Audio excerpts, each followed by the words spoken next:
allegiance to the flag of the United States of America and to the republic for which it stands, one nation, under God, indivisible, with liberty and justice for all. Roll call. Mr. Cummings. Here. Mr. Gasky. Here. Mr. Palmer. Here. Ms. McGuire absent. Mr. Nordine here. Mr. Byer. Here. Mr. Weed. Here. Do we have any agenda additions or changes?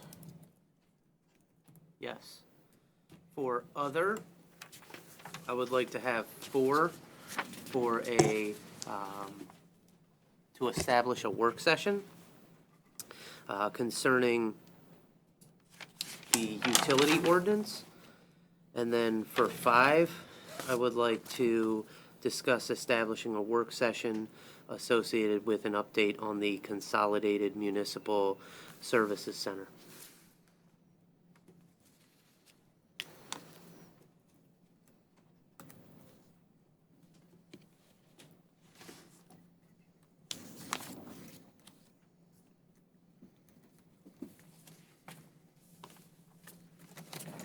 Okay, any other comments?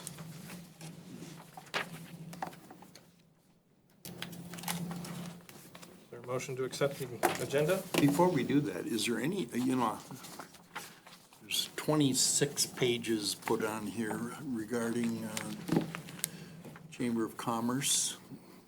I walked into and various other items. So obviously I'm not able to read them all, but is there anything in this one, there's a little exchange between yourself, Aaron, on the 20th, and an answer on the 22nd from the chamber. Is there anything on this that would involve a possible agenda addition? That is item D. D, okay.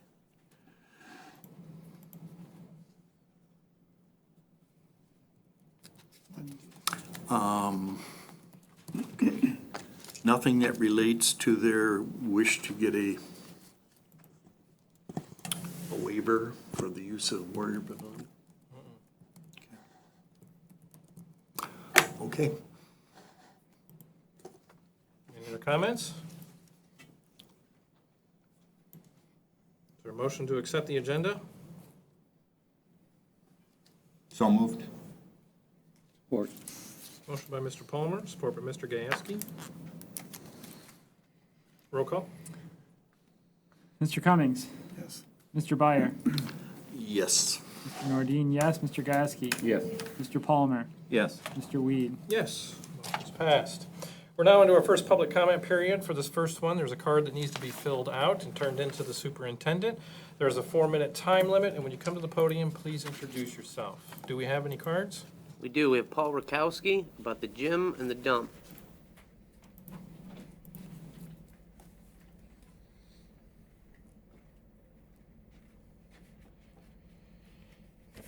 Paul Rakowski, Oscoda Street. First thing I want to talk about is the gym. I hear you geniuses went ahead and sold it on us. And from what I know is that gym was gifted to the township for the benefit of the public. So you geniuses went out and sold it and took the money, and for all I know, you're going to spend that money on some pork. You're gonna, my taxes ain't gonna go down. I'm sure nobody's taxes are gonna go down. So I just wish you would have went to the membership, the people that paid their dues, to see, are you willing to spend a little more money to help this operate? I know you didn't do it because I've been a member since it's been open. Nobody came to me and asked me. Sure, it operated at a negative. Yeah. But it was a function that the township people used and liked. And sure, they didn't mind paying a little bit of their tax dollars to support that facility. But now my understanding is the people that bought it are going to convert it into some type of airplane use. If I'm wrong, correct me for that, because that I would like to see them convert it or use it as a gym. But my understanding is going to use it for some baloney for aircraft. That's what a shame that is. to take that facility that's made for recreational use and use it for aircraft maintenance. Next thing I want to talk about is the dump. I see you guys didn't put that on the agenda. I'm surprised. When is it going to be on the agenda where you're going to tell the township people about the PFAS plume you got coming from the dump that's going into Van Etten Lake and probably responsible for the PFAS that's in all the wells on the east side of Van Etten Lake, because that's where the dump's at. It's on the east side of the lake. It's migrating towards the lake and migrating to all those areas where you were claiming that, oh, it must have been the Air Force that did it. Went under the lake when the geologists were saying, no, that wasn't possible. It was the township's dump, apparently, that has created, I don't know that for a fact, because the investigation isn't done yet. And that's my next question. When are you going to announce to the public your plan for doing an investigation? And what's the cost going to be for that investigation and cleanup? I haven't heard anything. I haven't read anything about that. Well, where is that plan? I'd be interested to know how much that's going to cost and when you're going to clean it up and stop that PFAS from getting into the lake. So I would expect you guys to come up with a plan pretty soon, announce it to the public what your plan is to investigate and then clean that up. Because, you know, from what I remember, there was all kinds of jumping up and down that, you know, the federal government's not doing their work fast enough. Well, when's the township going to do their work fast enough? Township hasn't even announced it to the public as far as I know, unless I missed it. You got a letter from the DEQ last month, approximately a month ago, maybe over a month ago. Have you announced that to the public? That the DEQ is asking you for a cleanup plan and investigation and schedule? Have you announced that yet? I haven't heard it. I haven't seen it in the paper. So I just hope you guys take responsibility for what you're causing and you get to cleaning that thing up as soon as you can to stop putting that into Van Etten Lake. Because I live on that lake. And I want you to stop polluting it. So make that announcement as soon as you can as to when you're going to stop polluting that lake. Thank you very much. Thank you. Do we have any other cards? No? All right, then on to the consent agenda. Any questions regarding the minutes for July 10th? 3 of them for July 11th. I made a change that Mr. Palmer suggested on Friday at the work session to the work session minutes that referenced an August 2018 election when it should have been 19. So those have been changed.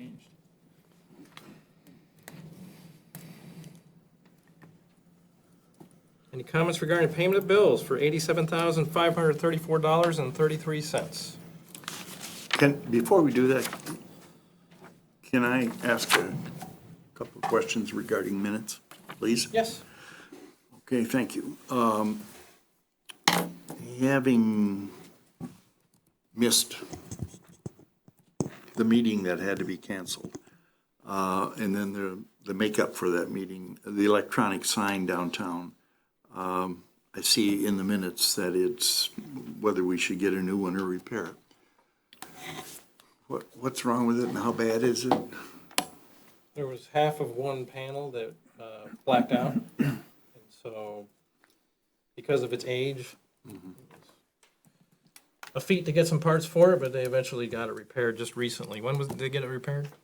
So we've ordered the repair. It's $4,200. So it hasn't been repaired yet? It has not been repaired. No, it was Thought black. it was repaired last It was week. black this morning, but, okay, 4,200.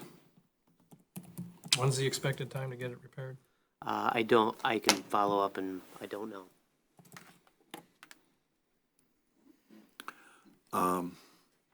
Another question, same thing, same page.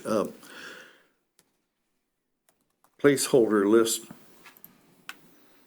for the listing of Huron Shores Artisan Hall.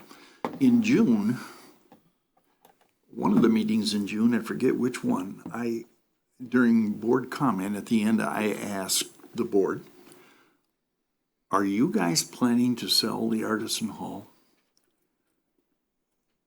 And all I recall is just silence.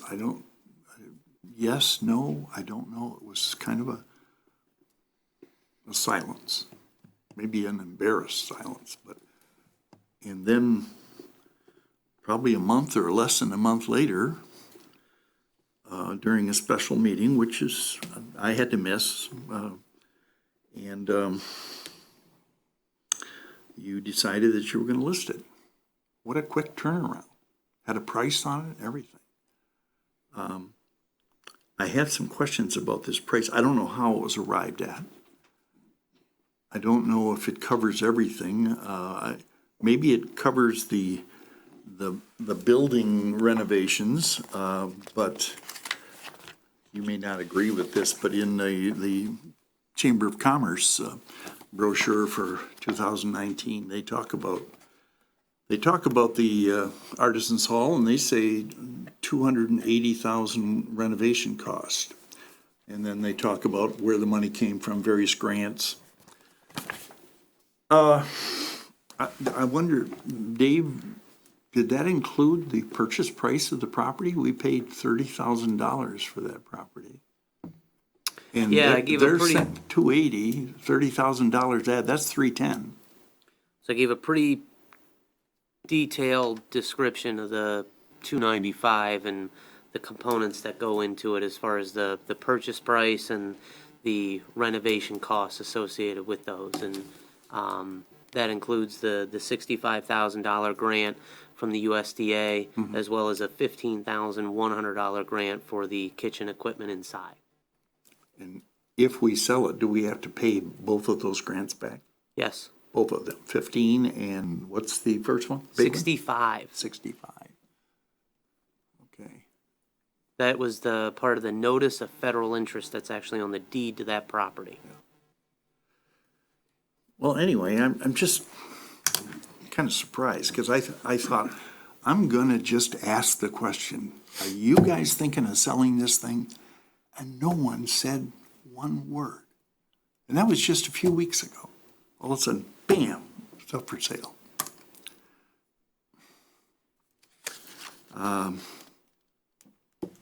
So that's my comments.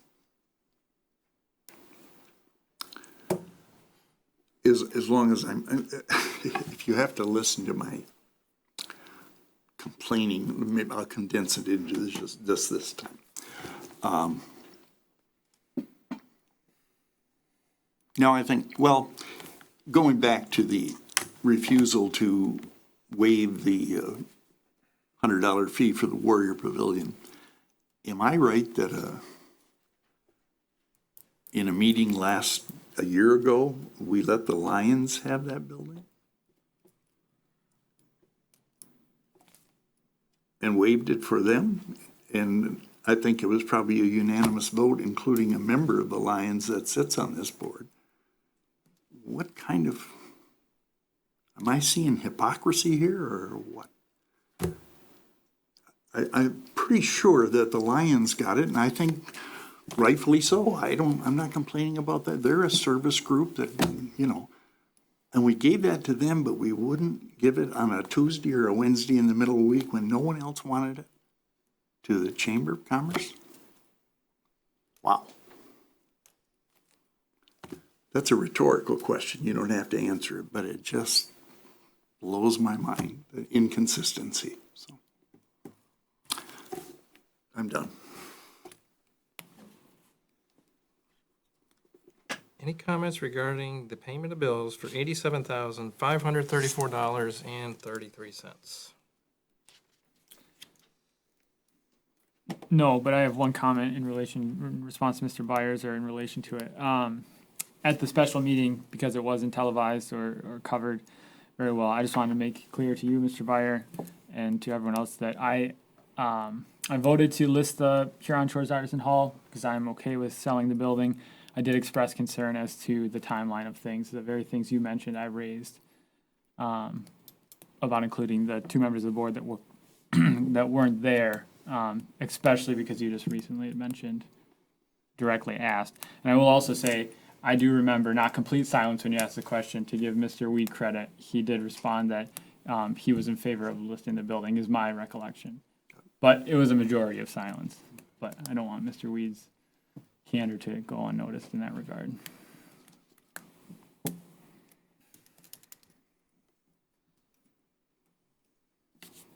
And I'd just like to mention also that you are correct. A year ago, the board did grant the Lions Club a waiver of fee.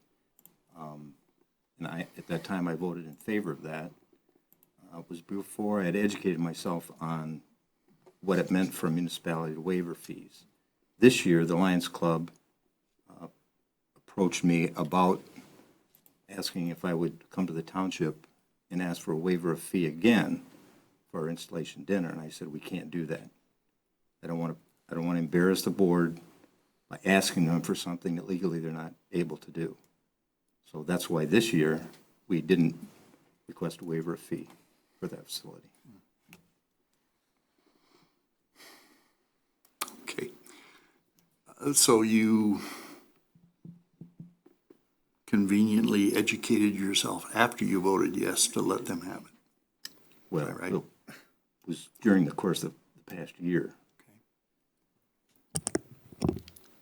I think I take a bit of concern to the choice of the word conveniently. Mr. Okay. Mayor. I withdraw the word.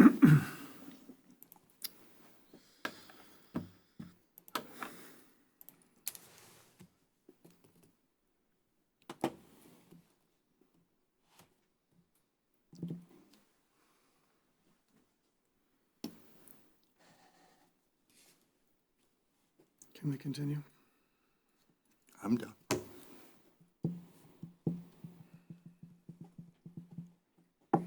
Comments on the payment of bills? Is there a motion to approve the consent agenda? So So moved. Support. Motion by Mr. Palmer, support by Mr. Cummings. Roll call? Mr. Byer, Yes. Mr. Cummings, Yes. Mr. Nordine, yes. Mr. Palmer, Yes. Mr. Gieske, Yes. Mr. Weed. Yes, motion has passed. Subcommittee reports and project updates. First is update from Rowe Professional Services. We're gonna have Mr. Freeman come up, and he gave an extensive report on all the projects going on right now with Rowe. Good evening, Rick Freeman with Rowe Professional Services Company. As Mr. Schaefer just said, we have a lot of things going on. A couple of things that have come up in past board meetings, so thought I'd supply a progress report on everything that we've been assisting the township on. Starting off with Phase 1 water main assistance. As far as the installation of water services on Van Etten and Forest. Board will be, I believe, taking action tonight on John Henry Incorporated's contract. We did have a pre-construction meeting with them today, and pending approval of that contract tonight, they will be in the field mobilizing tomorrow. I believe we're down to 3 or 4 easements that are still outstanding. But we have plenty of work for them to get started on, and all of the material that the township is providing, the meter pits and all that equipment is in place, so we should be able to get going. He basically said today that he would have it wrapped up, more likely than not, except for maybe a few straggling easements, by middle of September, having all those in place. So starting tomorrow, we'll be in the field. F&V operations will be in the field. The contractor will be in the field. We'll start with going around notifying everybody that we're on site. And then we will also, as the progress progresses, we'll give all the property owners 24 hours notice and coordinate with them the schedule for the individual hookups once we get to that point. All the other work will be done except for the plumbers coming in and making the hookups on the properties. Any questions on that? Okay. Several of the other things, we assisted the township in the Wordsmith Base utility evaluation for potential future development opportunities, kind of a spin-off of our stormwater usage study when we looked at what the existing utilities were out there and the condition that they were in. Provided that to Mr. Schaefer, and I believe he turned that over to the airport authority as far as the condition of the utilities out there. In general, they're in okay, good condition. They're oversized, obviously, for the facility that was out there, so capacity is not a problem. And as far as any future development out there, they should be able to withstand any proposed development out there with some minor repairs or whatever, depending on the specific utility or specific development. Sidewalk and Streets Committee, I assisted Mr. Schaefer in getting some ramp details for sidewalk specifications for future consideration, and also funding strategies for the local streets, and working with the Oscoda County Road Commission on any future projects there. SAW program data, we basically have looked at and have incorporated a lot of the program that was provided through the SAW data process program project that Spicer did. And that data has been very useful as far as spinning off on some stuff that we've looked at for the sanitary sewer and some of the pump stations, and again, assisting F&V operations and some of the issues that they've had at some of the stations. So that is up and running, that data, as far as available for any future projects. Old Orchard Campground electrical upgrades. We've had the electrical engineers take a look at what Al and Gary were looking at out there. We got a little bit of, I'll say, disconnect between exactly kind of honing in exactly what's needed out there versus what the electrical engineers have proposed. So we're meeting with them next week and getting our hands wrapped around that and getting it back into a manageable project for the campground out there with the 36 sites that they're looking to upgrade. Pump station 25, working with F&V, there were some problems with that pump station. That's the pump station that basically pumps into the lagoons. Looks like we can basically work on the level the level control within the pump station. No significant mechanical problems or repairs or cost to the township. Looks like we'll be able to raise the ability for the level in there to build up and not have the problems with the cavitation and the wearing of the pumps that are in there right now. So we're going to have an on-site inspection of that here within the next couple of weeks. And again, we're working with Doug Moen at F&V to adjust those levels and get it to a functioning level so that they don't have any problems with maintaining those pumps. Site plan reviews, we've had a couple of those that we've looked at for the different developments within the township. Rinse station at Ratliff Park, we're having a look at coming up with a sketch for that and cost to incorporate that out there, make a recommendation to the township. And then today I was just out at Old Orchard Park and looking at the public dock. They've got some erosion going on around that. Again, some ongoing maintenance problems that they've had for the last couple of years. So we're going to come up with a sketch and a proposed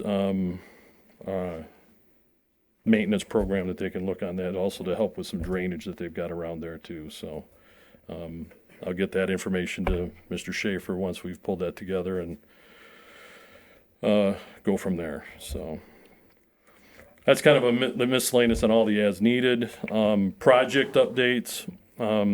We completed the stormwater user rate study on the base for the GAC plan out there. Sanitary sewer and water system ordinances, we've basically finalized that. I'll be getting that utility ordinance package to Mr. Schaefer later this week. Basically just a couple of administrative tweaks as far as the ordinance number and all of that stuff to incorporate into it.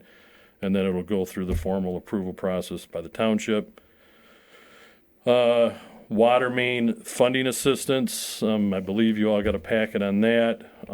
We've been, since last year when the last ECWAG grant came out, We've been looking at the future phases that was put together before. We've added a couple of additional ones out by the school on River Road and then also out in Colbath Road. And kind of the strategy around that is that we've looked at assuming $500 to $1 million ECWED grant or that type of funding package. We kind of packaged the projects accordingly, and then also looked at the system and what made sense as far as grouping the projects, as far as making them consistent with tie-ins to the existing main, either along Cedar Lake or US 23, and putting those packages together. As far as a priority on them, it's just going to depend on what the funding comes when the funding becomes available, and then also which ones that the township wants to tackle at what time.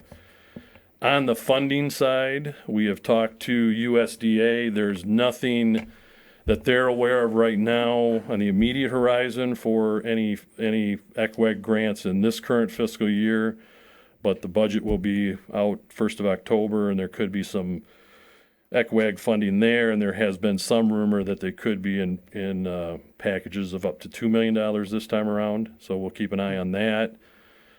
Any other USDA grants or loans, we're obviously keeping our eye on that. And then obviously through your efforts as far as with state legislatures and all that stuff, again, whatever funding becomes available. The way we've packaged, also looking at the water main projects, we've basically got everything in place that once we get notification of funding or whatever, it would be a relatively quick turnaround to get that application in. On behalf of the township, taking upon the last applications, the environmental that Lisa Fott has done in the past, looking at Eagle's updated map as far as the plume for PFAS contamination to make sure all that coordinates with the project. So that's basically in there. The packet that you've got in front of you does have estimated service leads. We have went through the neighborhoods to get an initial count of potential service leads to include. The other thing that's conservative in those estimates is each one of them has kind of the whole USDA legal fees and all of that. I didn't try to prorate that down for smaller projects versus larger projects, and also I didn't look at, it's possible that once we go through it once, it'll be good for subsequent packages, so it wouldn't have to be done again, so there'd be some cost savings there on each of those phases.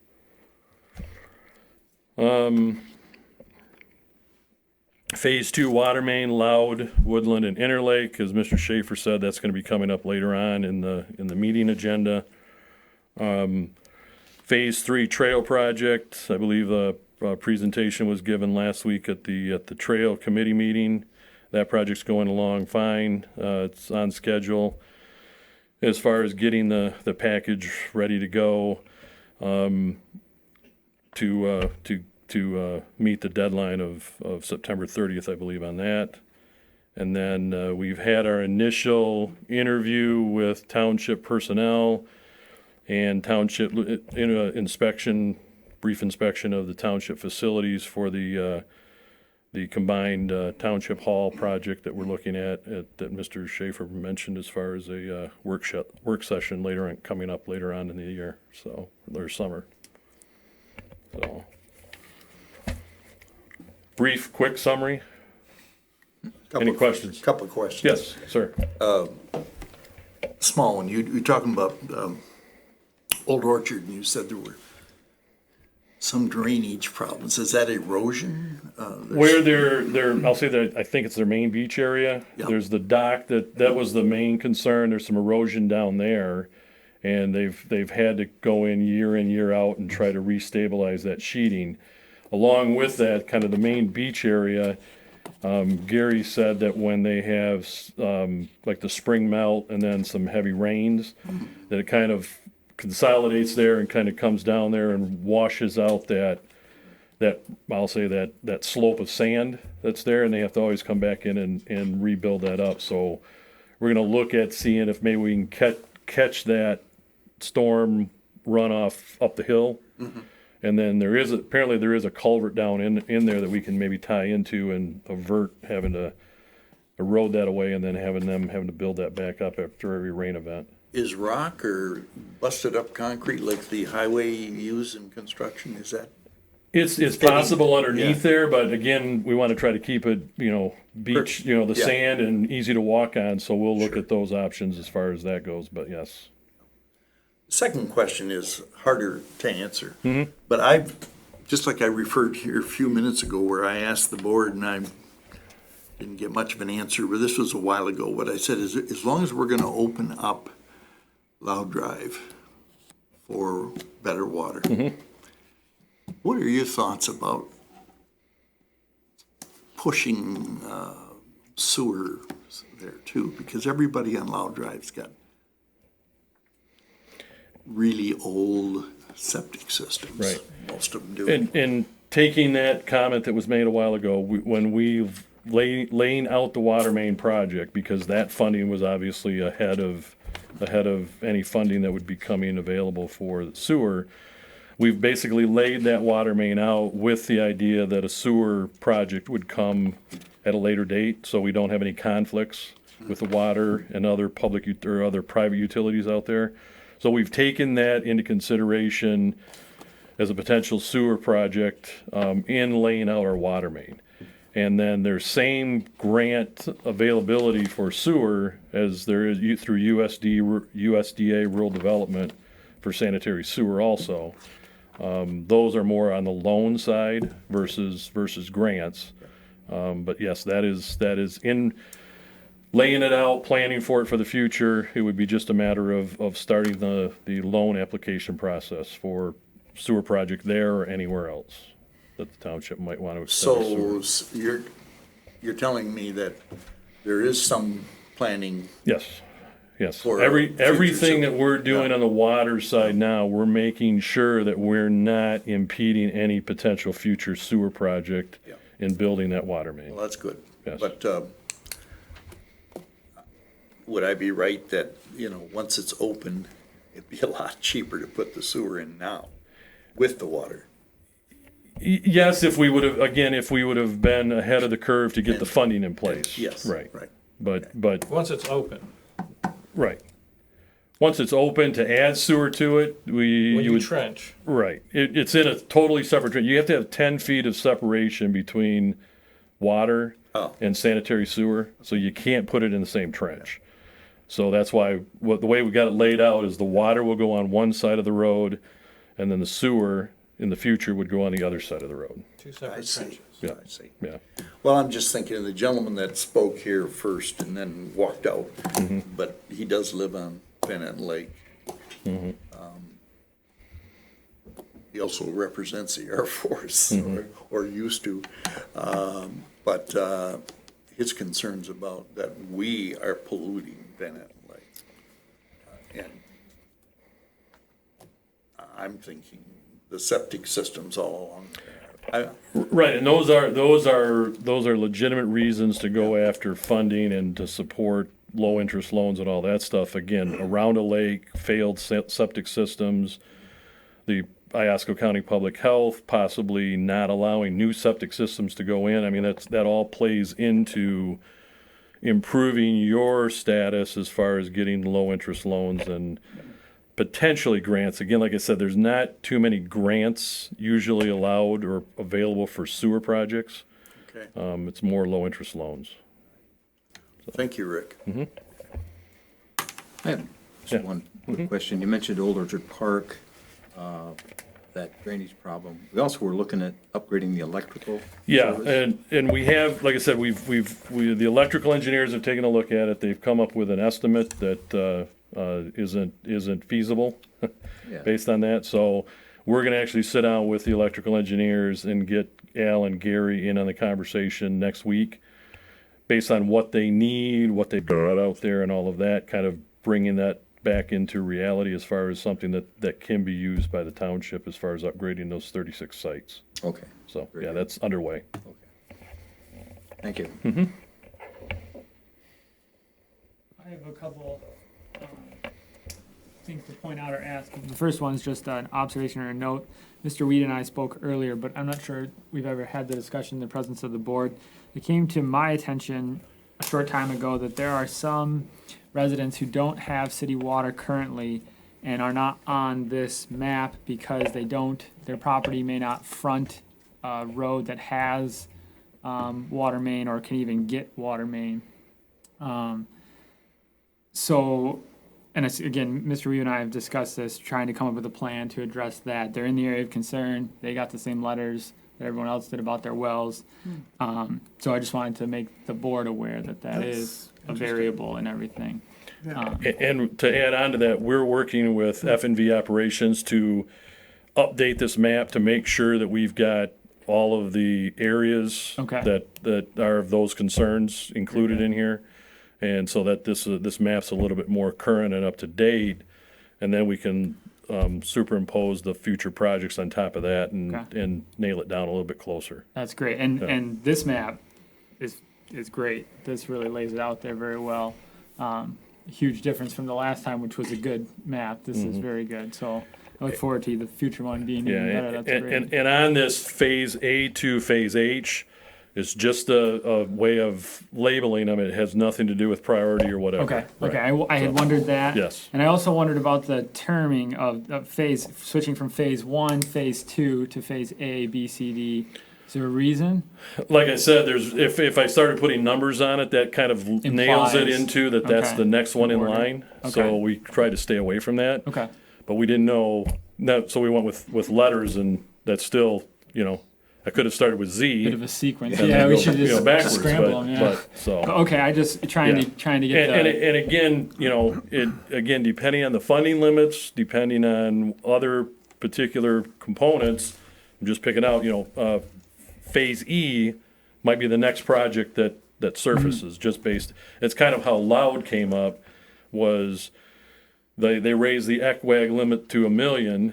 So at the time, we had the estimates that Spicer had put together, and we put together a package that came up to $1 million, and that's how we proceeded with that project. what So, fits the dollar amount the best. so yeah, so.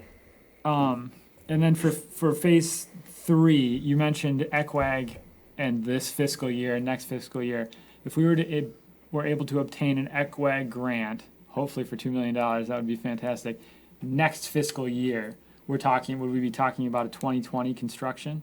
Yes, if it's in the budget that comes out October 1st, like I said, the township would be in a good position based on what we've done to turn that application around very quickly, Okay.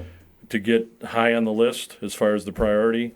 And then once they go through their process as far as how they evaluate it and then send the award letter out, that basically then, with the fact that we've got a project already underway, all the details, kind of all the things worked out, that would be able to turn that thing around very quickly and have it for construction in 2020. Okay, that'd be fantastic, obviously. Even if we ended up having to go with a USDA loan or whatever, again, depending on the township's wishes, there could be a 2020 project if so desired. And then similar to that, is there a cap to the USDA low interest loans? No. A Well, ceiling? They do an evaluation based on your rate structure, based on what the system can withstand at any one given time, and also a legitimate size of a construction project, as far as packaging it all together. So there's really no cap, Okay. but they go through the initial pre-application process with us in the township, and then come up with what's reasonable. Okay. So 'Cause I'd just like to put forth to the board, just dreaming a little bit, but if we were to able to get a $2 million ECWAG grant, based on these figures, you'd be quite close to being able to accomplish everything. Yes. If we could, as a board, get a low-interest loan, you could be looking at having covered this area of concern almost entirely in our terms, and that would be quite an accomplishment to me, something to strive for. It would, but possibly long-term, the problem would be the issues that we're running into with the money for the sewer. Because we're so far behind on sewer too. So, I mean, while it is a loan, and it would be a low-interest loan, it's still going to be a draw. It counts against the township's Yep. debt load. Correct. certain That's right. debt capacity. Well, and it would contribute into the billing for the consumer too. Their bills would have to increase because they would be funding the project. Right. Rather than the federal government or the state funding. I agree, but clean municipal water being paramount here, even to, having a bill or an elevated bill, or even to maintenance of the system that we have, clean water being first and foremost, to me seems like it could warrant the low-interest loan and putting this thing to bed for the time being. Well, I believe at one point, several months ago, we agreed that if all else failed, we would go for the loan, and then the grant The one funding grant came came up, through, so we didn't have to go for that. But we spoke several there- months ago about, There's a loan application sitting there for, Yep. right now, the figure's 500,000 Right. that we put a halt to when that grant came Right. up and stuff like that. So we could, again, dust that off and move that forward, and if you wanted to adjust the dollar amount.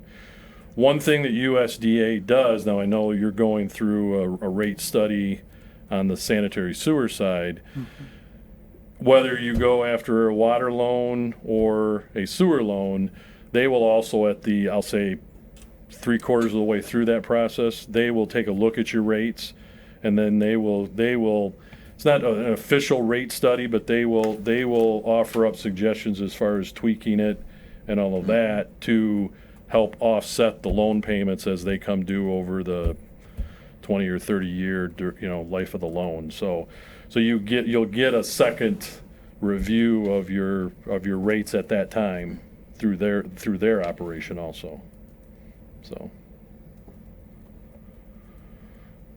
Rick, yes, sir. on phase two, Yes. sorry, Go for it. off Lowell Drive, Interlake going east. Yes. And then you have phase D, Right. off Cedar Lake Road, Interlake going west. Which is Are there broken, gonna be two which is broke deadheads? by the railroad. There gonna be deadheads there, or are you going under? No, as far as the next phase, the one on the east side of the railroad, we would bore under, as far as part of that project, we would bore under the railroad to connect up so that we loop the main. So you're going from west to east? Right. Okay.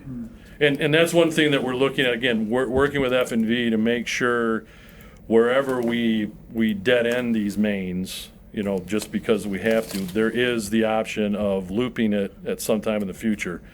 At the end of where we're stopping on Loud Drive, there's that water main that comes across just north of there, that at some point, that would be a connection there.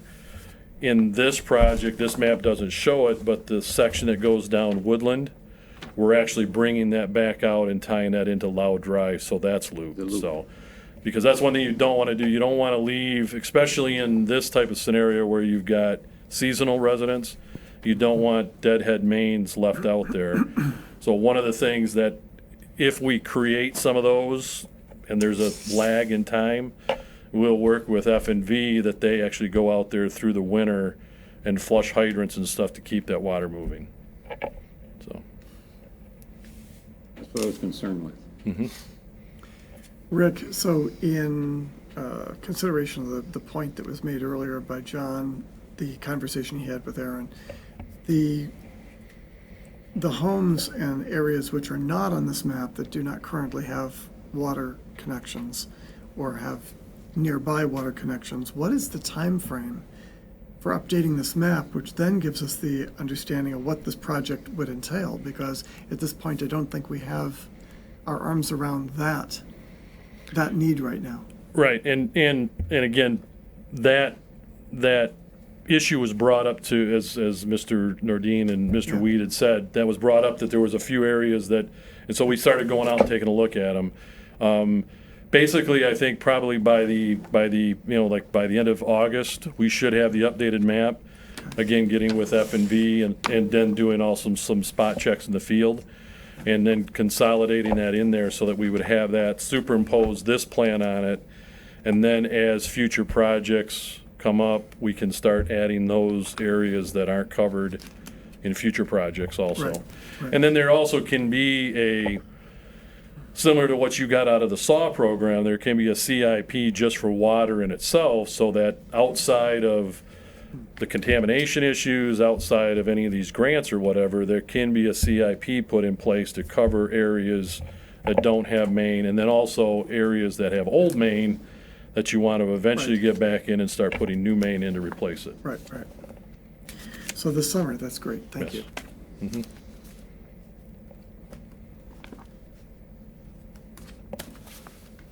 No other questions? Thank you very much. Okay, thank you. Thank you. Thank you. Let's go to Downtown Summit. All right, so we had 42 people show up at the Warrior Pavilion Tuesday, the 9th of July, and we had Beckett and Rader go over, give a progress update of the form-based code. We had 6 tables set up with a map of the B1 district, and we had some downtown business owners and residents, and came together and tried to prioritize some of the redevelopment opportunities downtown and what they would like to see in the B1 district. And the B1 district runs along the US 23 corridor between Division Street and Evergreen. So some of those were prioritized. I sent out an overview of the Downtown Summit, some of the results, and we will be continuing to work with Beckett and Rader, use that feedback to implement form-based code into the B1 district.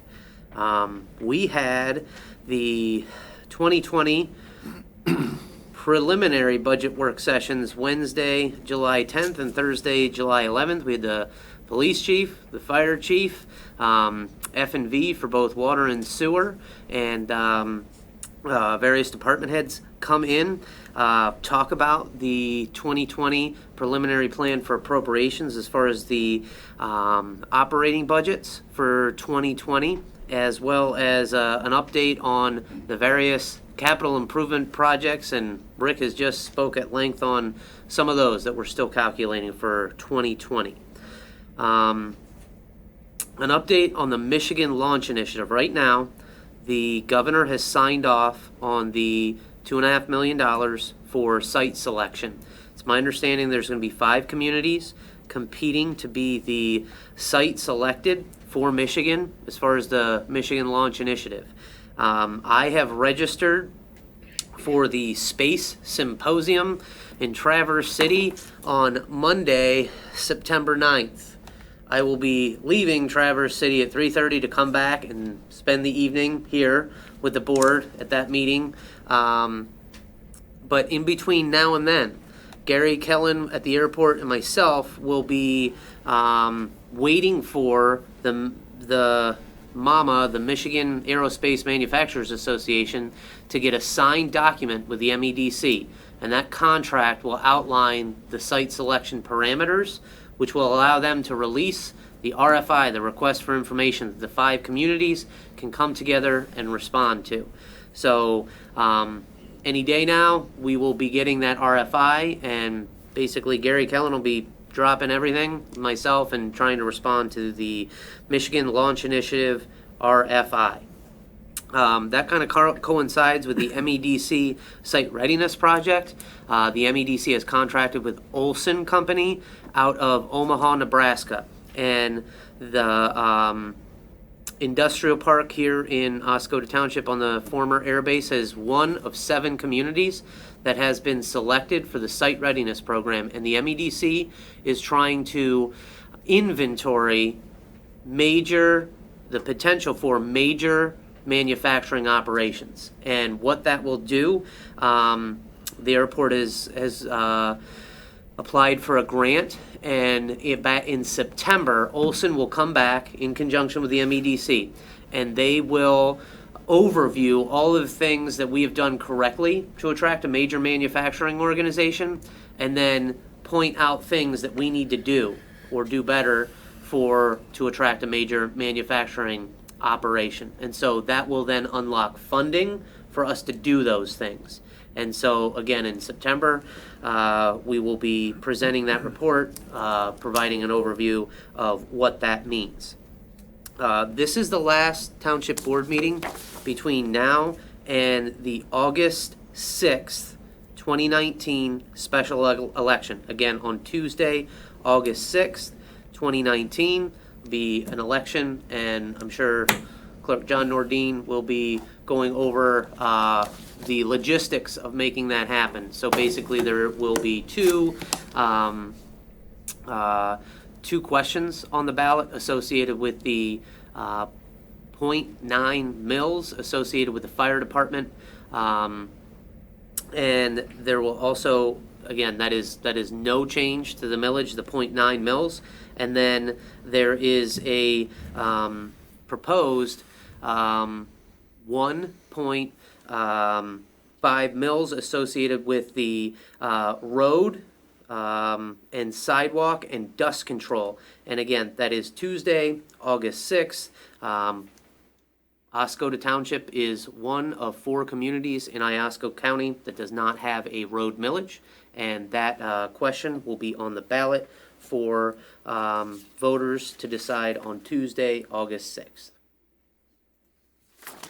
All right, Mr. Palmer, you have an update on the bike path? Well, as Mr. Freeman noted, they will give a presentation on Phase 3 of the bike path. There's a couple of minor questions as to the exact route that was derived for the loop that goes off River Road into that community out by Foot Village there. But I think that will be a pretty easy thing to resolve, going out there and taking a look at the 2 different roads. We had, at the last IET meeting last Thursday, Brooke McTaggart from Consumers Energy was at the meeting. She hasn't been at a lot of the meetings, but she was there Thursday. And she was provided with the projected, like, the path that Roe has come up with. And Doug emphasized that that's not the final plan, but it's close. And she was going to take that back to Consumers Engineers and have a look at it, and any questions she would get back with Roe and see what needs to be done. We want to try and keep everyone in the loop as far as the Consumers Energy, Forest Service. This particular part of the path comes into contact on their property for a good portion of the project. So we want to make sure that they're well aware of everything going on before we run into a problem, like at the last minute or something. So I think Roe's doing a good job of ferreting those issues out. They had the plans, and I thought it looked pretty good. Thank you. Mr. Cummings, on the Air Force response? Yeah, so here it is. This has now been a few months, and we still have not received written response from Mr. Henderson from the community questions that were gathered before his visit. He did respond to a letter where I had expressed concerns about other matters, and what I was thinking I might do is just provide a copy of that letter to Ms. Haglund if she wants to put it in the paper. I'll leave it at that. It's not nearly as informational as what we're looking for from the other questions, which I think were something like 10 to 15 questions we gave them. We haven't received any response from that. All right, regarding the old Oscoda Township dump, we did get results back that it does have levels of PFAS in it along with heavy metals. That's been no secret. There's actually been news articles published regarding this. All of the residential wells in the area suspected to be downstream of that results have all come back as non-detect. In the pond that's east of the dump, there, what I just got back last week, verbally heard about from Eagle, is that there was one PFAS compound found in that pond at the very southern end of it that was, well, the pond in general had non-detect, except for one compound that was at, I believe it was below 6 parts per trillion. So that'll be investigated further, but we are awaiting a meeting with Eagle to develop a forward plan. the difference between what was stated just a little bit ago at public comment is that we don't have 20 years of history dealing with the contamination. We've only got a few months. And we are not sure yet if any of the PFAS contamination from that dump is due to Air Force activity. Yep. Yes. I have one comment about the election coming up in August. I have absentee ballots in my office. If anybody is interested in voting absentee, with the changes from the proposal last November in the general election, there's no reason. You don't have to be a certain age or to be out of town. You can just come vote absentee. So if you want to do that, stop by my office and we can provide you with an application and then a ballot once you fill that out. So. And the only other note I have is that with the Michigan Launch Initiative, if we successfully get selected as Michigan's site out of those 5 communities, that is good and that is a good accomplishment, but then we have to be selected by the FAA, and that's the big one. Right. And I just don't want the community to think that if we get selected as the Michigan site, it's a Right. done deal. There's two big hurdles to jump here. Yep. We're competing nationwide. Yes. Do we have any idea what the other 4 Michigan towns are that are our competition? We do have an understanding there are 2 in the UP, so the 2 air bases in the UP, I think there's 3 in the UP. Rogers City, Alpena, and us. No, any UP, K.I. Sawyer near Marquette, and Kinross, Kinchelo near Sault Ste. Marie. I thought there was one more up there, but either way, it's tough competition, so, And you're saying Rogers City and Alpena? yes. Really? So we have the same state representative that represents 3 of those. Right. That's competition. Wonder what she's gonna do. Can I ask you a question, going backwards here about your downtown summit with Beckett and Rader? I've had a couple people say that, and maybe I'm way off here, that this didn't happen here, that the guy had a really old map of Oscoda. Does that ring a bell? He does, the Sanborn maps. Yeah, I mean 1890s, and he was using that, and he made the comment that you've got an awful lot of old buildings in Oscoda because he was reading off that map. And no one told him about the 1911 fire? No, he mentioned that there was a fire. Okay, so he knows that we're not loaded with buildings that go back to the 19th century. Good, okay. I wasn't there again, I'm getting this from, but 2 different people that were there, the 42 that you mentioned that to me. So.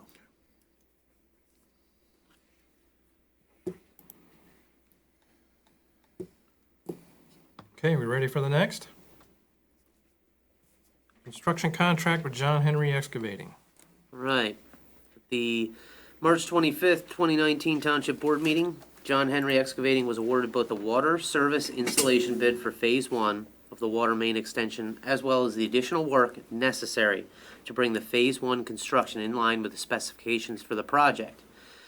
The bids were based by a base bid on a standard 100-foot installation from the curb box to the house, utilizing open-cut excavation. John Henry's Excavating's base bid was $4,400. The board should be reminded that there are 10 water services located on Forest Drive and 14 water services located on Van Etten Dam Road.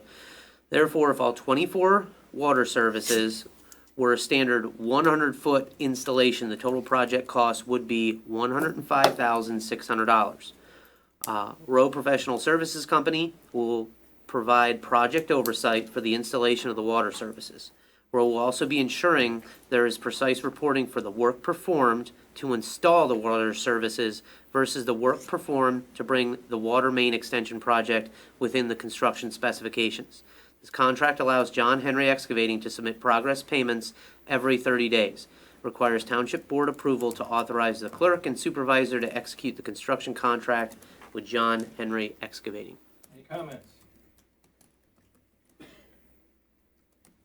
Yes, Friday we discussed the consideration portion of the contract and the blank nature of the amount because of the base bid concept. It was discussed about like, reworking some of the language. Was that discussed with the attorney at all? Yep, I believe I sent out a updated copy of that. Oh, my apologies, I missed that. Well, that's good news then.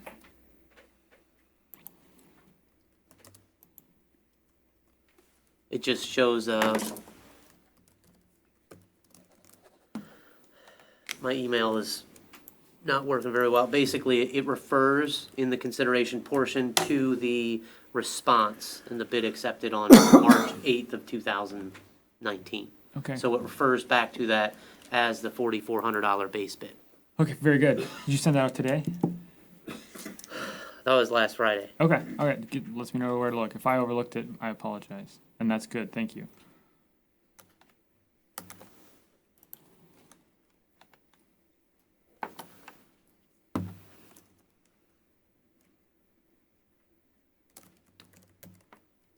Is there a motion? I'll make a motion to authorize the clerk and supervisor to execute all documents related to the contract with John Henry Excavating as it relates to the Phase 1 water main extension. Support. Motion by Mr. Palmer, support by Mr. Gieske.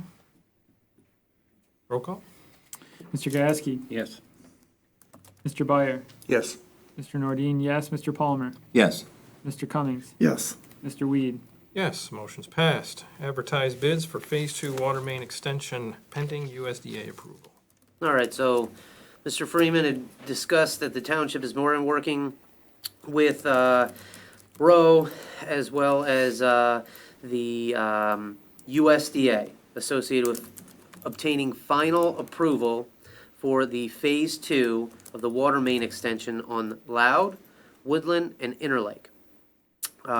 Rowe and the township are in the final stages of preparations prior to obtaining final approval from USDA Rural Development. Your packet contains an overview of the Phase 2 water main extension project, including a schedule, an overview of the required documentation to be finalized, the ECWAG certification letter, and the letter of authorization for Rowe to submit application for permits. If you have any questions about this packet, I know we went we provided an overview at the work session last Friday. Advertising for the bids on Phase 2 of the water main extension pending USDA Rural Development. Final approval requires Township Board approval. Comments?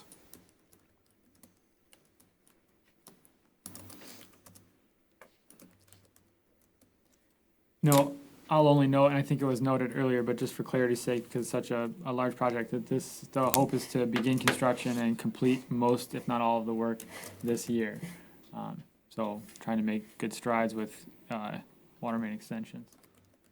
That's good news. Just to note, it says based on approval by USDA, we were given preliminary approval, right? So there shouldn't be any reason that they would, renege on their, No, it's basically crossing the Ts and dotting the Is. Right. Back and forth. Rowe has submitted a whole package to the USDA. They've come back, resubmitted, going back, and it's, we want to advertise for the bids pending final approval. I'll give you some of the examples of the things going back and forth to finalize. yeah, I just wanted to make sure the residents were aware that we actually do have the initial approval, it's just to finalize that, so. Is there a motion?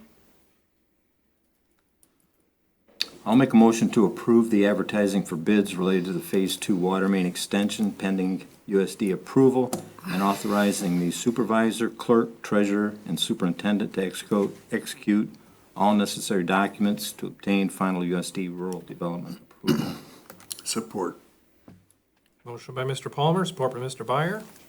Roll call? Mr. Palmer, Yes. Mr. Byer, Yes. Mr. Cummings, Yes. Mr. Gieske, Yes. Mr. Nordine, yes, Mr. Weed. Yes, motion's passed. Northern truck repair for the Vector truck. All right, so the township's Vector truck was not operational for a short time in May. Northern Truck disassembled portions of the apparatus and removed the blockage in the suction chute, as well as replaced seals, gaskets, and other hardware. The total for these repairs came to $2,904.98, and this requires township board approval. Comments? Yeah, on Friday morning meeting, there was some talk that, other entities use this truck. And you were gonna check on that. What we found out was that the parts that need to be replaced were wear parts, and they had not been replaced since 1996. Okay. Thank you for the research. No problem.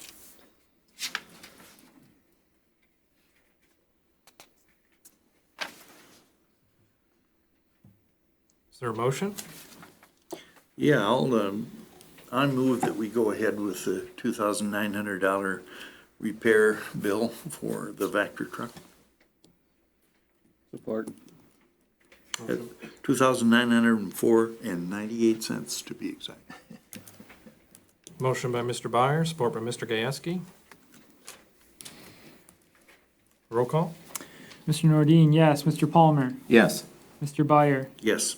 Mr. Cummings, Yes. Mr. Gieske, Yes. Mr. Weed. Yes, motion's passed. Oscoda Sable Chamber Community Profile and Membership Directory Renewal. All right, so the board has been provided with an update on some of the back and forth communication associated with clarification on the $5,500 to be paid out of the general fund for community promotion.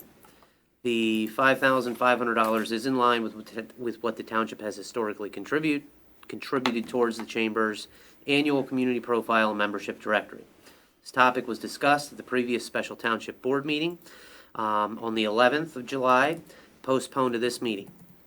The executive director of the chamber provided an email clarifying that the $2,495 is for the back cover advertisement of the community profile and membership directory, and the remaining $3,005 is a marketing expense from the township to the chamber. The most recent email goes into some of the more detail associated with that $3,005. 10,000 of these community profile and membership directories are printed and distributed on an annual basis. Moving forward with the annual renewal requires township board approval. Comments? We talking about next year's booklet? Okay. So that has to be all finalized by the fall to be able to print for 2020.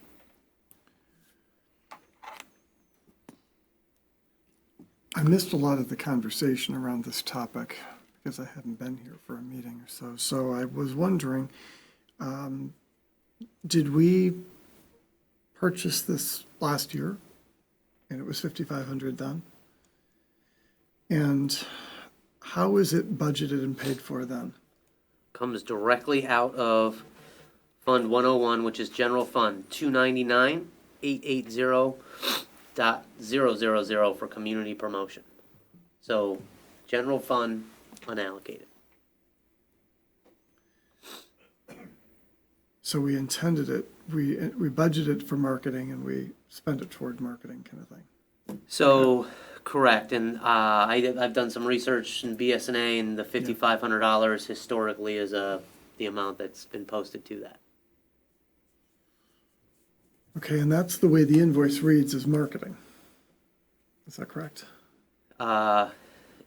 It is under, it says community profile and membership directory renewal. Is how that comes through on the invoice from the chamber to the township.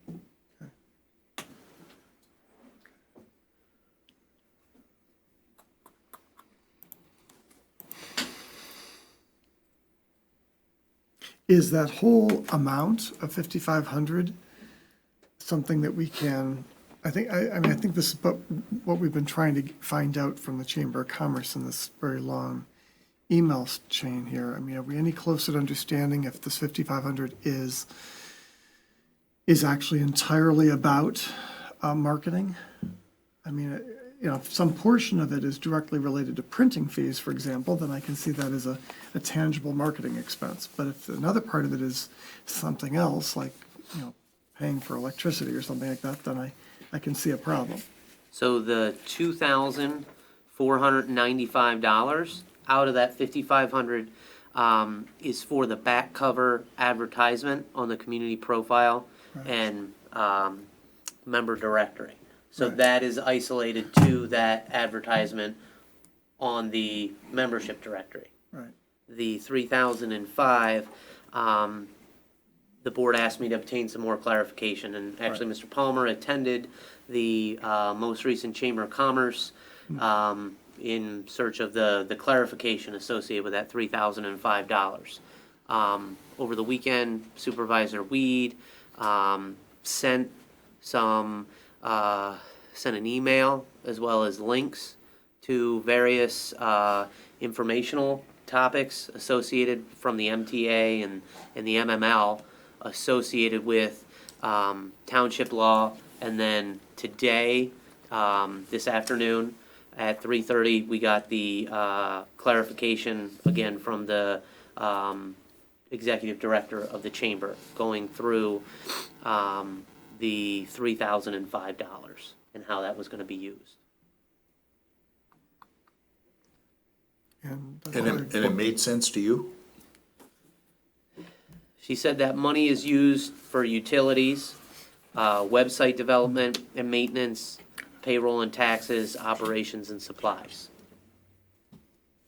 Those are some of the major expenditure categories associated with how that $3,005 would be spent. which I read before this meeting, because it came out just late today.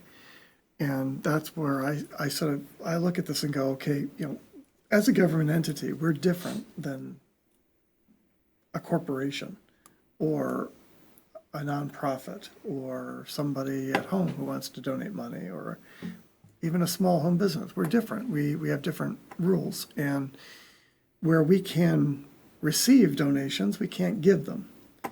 That's just by our nature as this entity. And so I specifically made the point earlier about, it's one thing to pay for marketing, but it's another thing to pay for another organization's electric bill. And since she clarified it that way in her email, I think it disqualifies us from paying the remainder of the balance of that invoice. This is my take on it. Well, as Mr. Schaefer said, Despite the mistakes of the past by this township and earlier boards and management. I did attend the chamber meeting last week with Mr. Schaefer, and I did pose that question, what the $3,005 was specifically for. And at that time, it was noted that it was simply for marketing. Right. There was no other explanation given. Right. As you mentioned, now we have a little more breakdown on what that details. I asked about the membership dues, which the top dues for anybody that would join the chamber is only $465, Right. which in my opinion is where the payment of your utility should come from. Yep. My understanding is that we're not allowed to pay dues to an organization like this. There are limited organizations that we can pay membership and dues to, like the MTA, the Michigan Municipal League, those kinds of things. I don't believe the chamber is one of those. I think this is something that we've been paying for a long time, Yeah. and I haven't been on this board for a very long, an extended period of time. I don't think this question's ever been asked, quite frankly. I agree. And so the $24.95 for the back page ad, I think is a reasonable expense. I think that's I agree. something we should continue. And the other money, I'm not a marketing guy, so when they tell me, well, it goes for marketing, I don't exactly know what that means. And when it's broken down, that well goes to pay, salaries and utility bills and that sort of thing, that kind of raises a red flag for me for those kinds of things.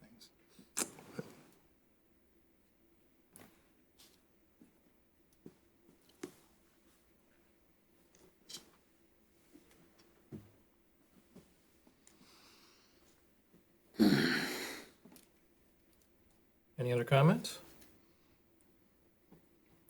If marketing is an acceptable expense for us to pay the chamber for, is it possible to restrict the money, similar to when money may get paid to us with restrictions from an outside source, so that we could ensure that our money is going towards marketing and not utilities or payroll?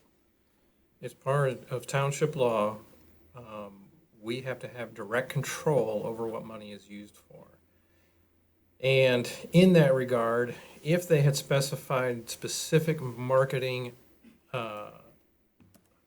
made specifics about what marketing would be done and what the expected outcome of those are, then that would make it a legal expense. But to generalize it in this form here, where it was talked about, it helps pay utilities and furniture and such, that is not a lawful expenditure to a non-public organization. As I provided in an email to the chamber, one of the phrases that came out of the Michigan Township Association documents regarding lawful expenditures of a township, it says a township cannot give public money with no expectation in return. Even if it is for a valid public purpose, a township cannot make a gift of public money or assets. It must receive at least the same value in return. With either a public or private entity, there must be some form of agreement, contract that makes it clear that the money is being spent on a township public purpose and the township is receiving equal or better value in return.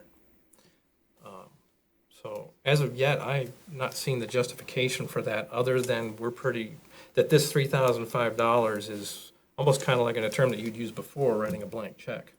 And that's why, if there's a way for us to ensure, you say we have to have direct control.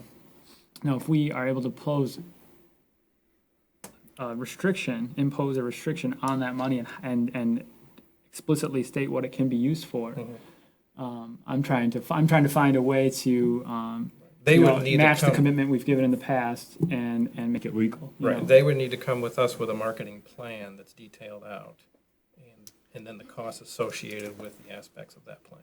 Yeah, John, I mean, to your point, that's what the invoice does. When you pay an invoice, you're agreeing that that is the service you're paying the money toward. If the intention is to pay more than simply the printing of the ad, then that's a whole nother matter. That would then, like you were saying, a whole marketing program or something like that, if that's what they're really trying to do. Sure, I recognize that the invoice, indicates what the money's for, what your money is buying. Mm-hmm. I'm talking about an actual restriction that isn't just, this is, that's more binding than an invoice. Because just because it says the invoice doesn't mean that's what they, have to do. So I'm trying to find a way to ensure what our money's going to as is put forth by the law as being stated, so. Well, but that's the auditable point, right? I mean, that's the auditable point, when you have an invoice and you're being told you're buying a widget, and you pay money for the widget, and that's what you expect you're getting the value of or for. And so, to your point, it's like, even if an auditor were looking at that, they would be looking at the invoice and going, okay, well, they bought a widget and they paid X number of dollars for that widget, and short of going and seeing, show me the widget, that's about as much as you can see of the transaction. So to your point, I mean, if an organization is going to work with a government entity, or anybody, frankly, and invoice them for something that they're not getting, then, that wouldn't be good in anyone's case, but in our case, it's particularly important. And I'm being told the invoice won't hold up under law and this concept, so I'm looking to ratchet it up a bit, to get more serious, to still find a compromise in the way to do this. And that would be up to the chamber to make that proposal to us. thoughts. Sure, I just want to make clear, whether by saying it here or have formally designate Mr. Schaefer to do it, to express our intentions to come to some sort of agreement such as that the channels of cooperation are open. You know, that's all I'm trying to get to here. Gauge level of that, is that something this township board would like to do, or are we just content to pay the $2,495 for the back page ad and not pay the difference, or are we open to finding a way to make this work? I would think. I'm listening to Aaron and yourself, John, and you're talking about, is there some way, can the chamber come to us with a plan, an explanation more? And if you're sincere in what the two of you have said, then I'd like to make a motion that we table this and give them time to do what you have requested. Well, to that point, and Mr. Palmer attended the meeting with me, I gave them preliminary dates of August 12th is a Monday through August 14th is a Wednesday. And the board has already approved a proposal from Place and Main Advisors associated with the MEDC RRC certification. One of those components in there includes going through the community branding and marketing strategy and developing that. And so the chamber's been invited to that, the CVB has been invited to that, and we want to partner with them to create a strategy to brand the community and then sell that brand.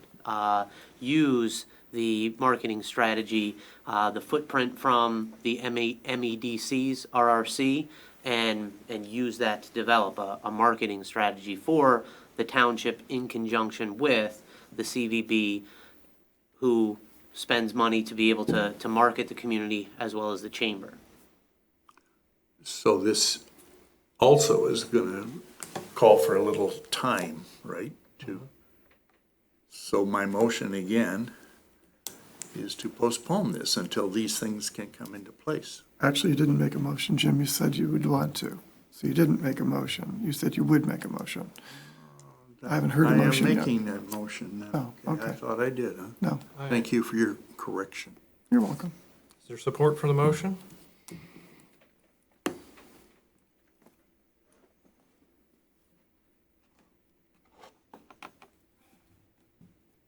Second call for support of the motion. Even the two people that said that we need a little more, we need to talk to them a little more, wouldn't second this?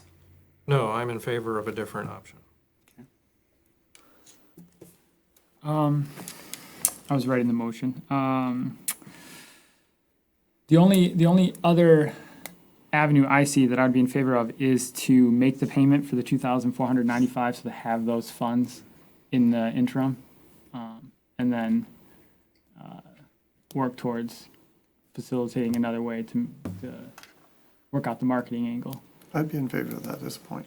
But that's not a motion, and his motion's still on the table. No, I'm just making a comment on where we're at currently. And my I'm in thoughts. favor of something similar to that. And the reason I would be supportive of that, because I hope that it gets the chamber their money sooner, the money that we are willing to pay. Well, I would withdraw my motion because I think it's going to die anyway. And I like your motion. You want to make it, so? Sure. Sure. If I can Procedural. speak, please. I would be in favor of paying for the directory ad, but direct to the publisher.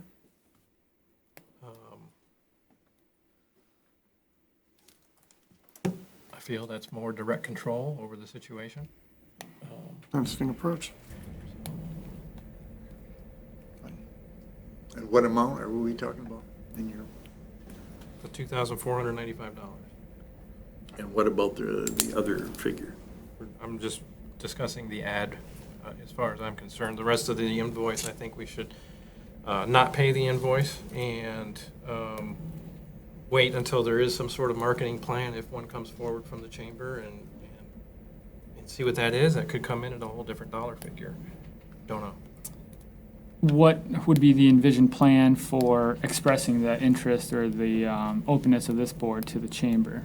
Now, my concern on advertising is that we have to receive something of equal value or greater in return. And what that means is that we have to have something that shows that that money was actually useful and not just money put into something and it turned out to be a dud. With the paper advertising, we have no idea what the results of that are. So I'm not really in favor of paper publishing because that's become very antiquated, but there are still some people who utilize it. If it's through an online means of advertising, that can be tracked and results can be reported back, and we will know whether it's truly effective or not. And that's how most people are looking at things nowadays anyways. If they're downstate, they're saying, let's take a trip upstate, they pull out their phones and they start looking up things.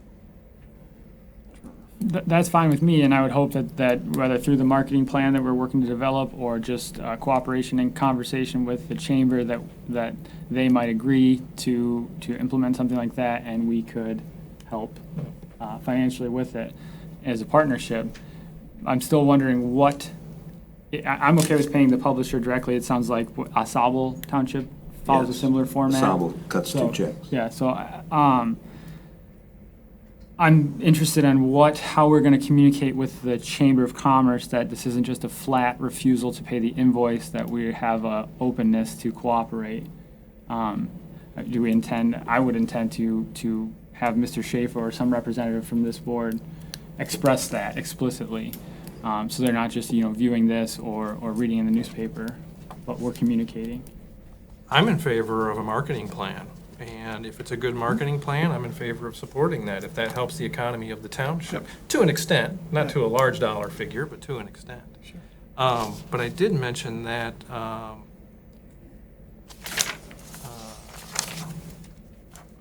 it would be greatly appreciated if you could outline the specifics of what the money is used for and the performance measures that are expected to result from such. To me, I think that conveyed that. Provide the information, and then the board can take a look at it and make the decision from there. I do have a question for Bill. So you said that Oscoda does cut two checks. Can you tell us what those two checks are or what they're for? Well, one is for their ad. They have a similar full-page ad. Okay. And the remainder is what they paid to the chamber.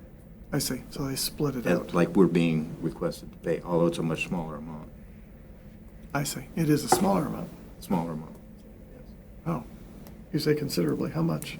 I know one's 1,800 at the ad, but I don't know what the other is. 1,800, but they have the same full-page ad. No, they pay $24.95 for the ad. Okay. $24.95. It's $1,800. Oh, and then the other is the 1,800. But as Mr. Schaefer pointed out, we're taking on a lot of work in branding and marketing and those kinds of things. I would be delighted if the chamber would come forward and maybe take on some of that work. If in their marketing proposal it was more than 3,000. If what they outlined that they were willing to do was more than 3,000, I'd be happy to at least take a look at that. But I think until they present something to us that we can actually look at to know what we're paying $3,000 for. But, we're in that process, and the chamber really should be a part of that process of the branding and marketing that we're looking at doing for the township. So, they really should be on board with this. So if they would come with a proposal of what part of that they would like to take on and do, I'd be more than happy to review that and look at it. And even if it was a little more than 3,000, it might be worth a little more than that. I don't know. I agree with that. Yeah. Yep. I think economic development, economic improvement is really on the shoulders of a chamber of commerce. Well, there's a significant It would be part of great to that. see a good marketing plan come forward that would justify the expense. I hear three of you saying that now, that we should contact them and say, tell us more of what you want to do with this second amount. I would also caution that we're in an area where it's really hard to evaluate. If you buy an ad in Jenny's paper, is it your paper? What is now apparently. How do you evaluate that? The CVB puts up wonderful billboards down just north of Au Gres. I'm amazed at how they change them 2-3 times a year, and they're beautiful. How do you evaluate if that expense is doing the job or not? I think it is, but I can't prove that. So I think we're in an area where it's really tough to figure out if you're getting your bang for the buck, kind of. But John, your motion is out there that you go I ahead. didn't make a motion. Mr. Didn't? Weed requested to say his piece before. Okay. I made one. And Jim, we were at a luncheon with the chamber, and John was there as well. The CVB has significantly invested in search engines and being able to invest in search engines to become at the top of the list for search results. And that is a recent development as far as a strategy and how they're investing some of those marketing dollars, converting the pillow tax that they collect into search results as far as online searches. Okay. So if the township undertakes this branding and marketing initiative and we create a plan, if the chamber saw a section of that plan that they either helped create or liked and came and said, we want to work this portion of the plan, would you partner with us with some funds to enable us to do that? Is that what I'm hearing is the board would be supportive of? Yeah, absolutely. Yes. I'm interested. I can't say that I'd be supportive of the plan they bring forward without knowing what the plan Yeah. is. Well, If they sure. bring forward a good plan Yeah. that would justify that expense, then I would be Well, supportive. I'm assuming that we would be supportive of the plan because we're the ones leading the initiative with Place in Maine to do the marketing and branding. That's what I'm asking. If we create a plan, hopefully with their input and help, but it's our plan through this initiative that we're doing with Place Leap, I'm sorry, and then the chamber says, part of that plan, we want to bring to reality, we want to work. So then you're talking the chamber would then be partnering with us, we wouldn't be partnering with them. Is Sure, that right? sure. My understanding? Possibility. Yeah, I guess a partnership, sure, whether it's 50-50 or 64, whatever way. Because it's if a we come up partnership, with yeah. the whole marketing plan and the chamber can take on a portion of that, then that would be wonderful. Yeah, I guess that's what I'm asking, if we would be, that way we have something pretty concrete or easier for them to digest than us just, them trying to follow what each seven of us have said tonight. If we could all, had consensus that that general plan, obviously we're not committing to it till we know the specifics, but that would be ideal to us. This is what we would like to do with you, the chamber. Would you agree to that? That way they have something, they have an idea of what we expect out of them versus them trying to understand or read our minds. I don't want to send them down the path and not know what direction to go, Sure. for sure, absolutely. Yeah, stands to reason. Yeah, but I think it should definitely groove in, fit together with what we've done with Place in Maine. It shouldn't be something done on the side or, Yeah.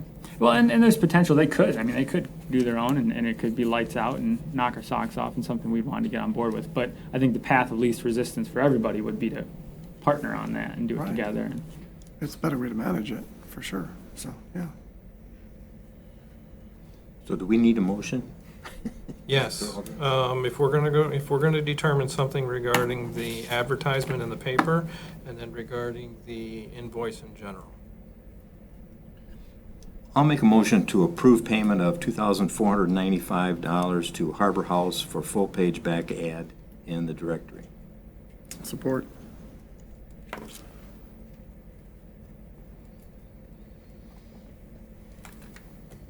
Motion by Mr. Palmer, support by Mr. Cummings.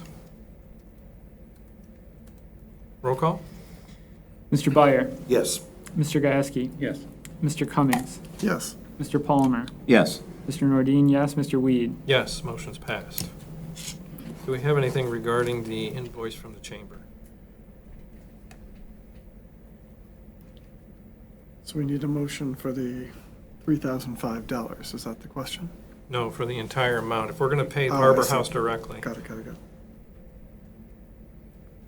Well, then I make a motion that we pay Harbor House directly the amount for the print ad, which is, That's the motion that we just did? right, isn't that the same thing?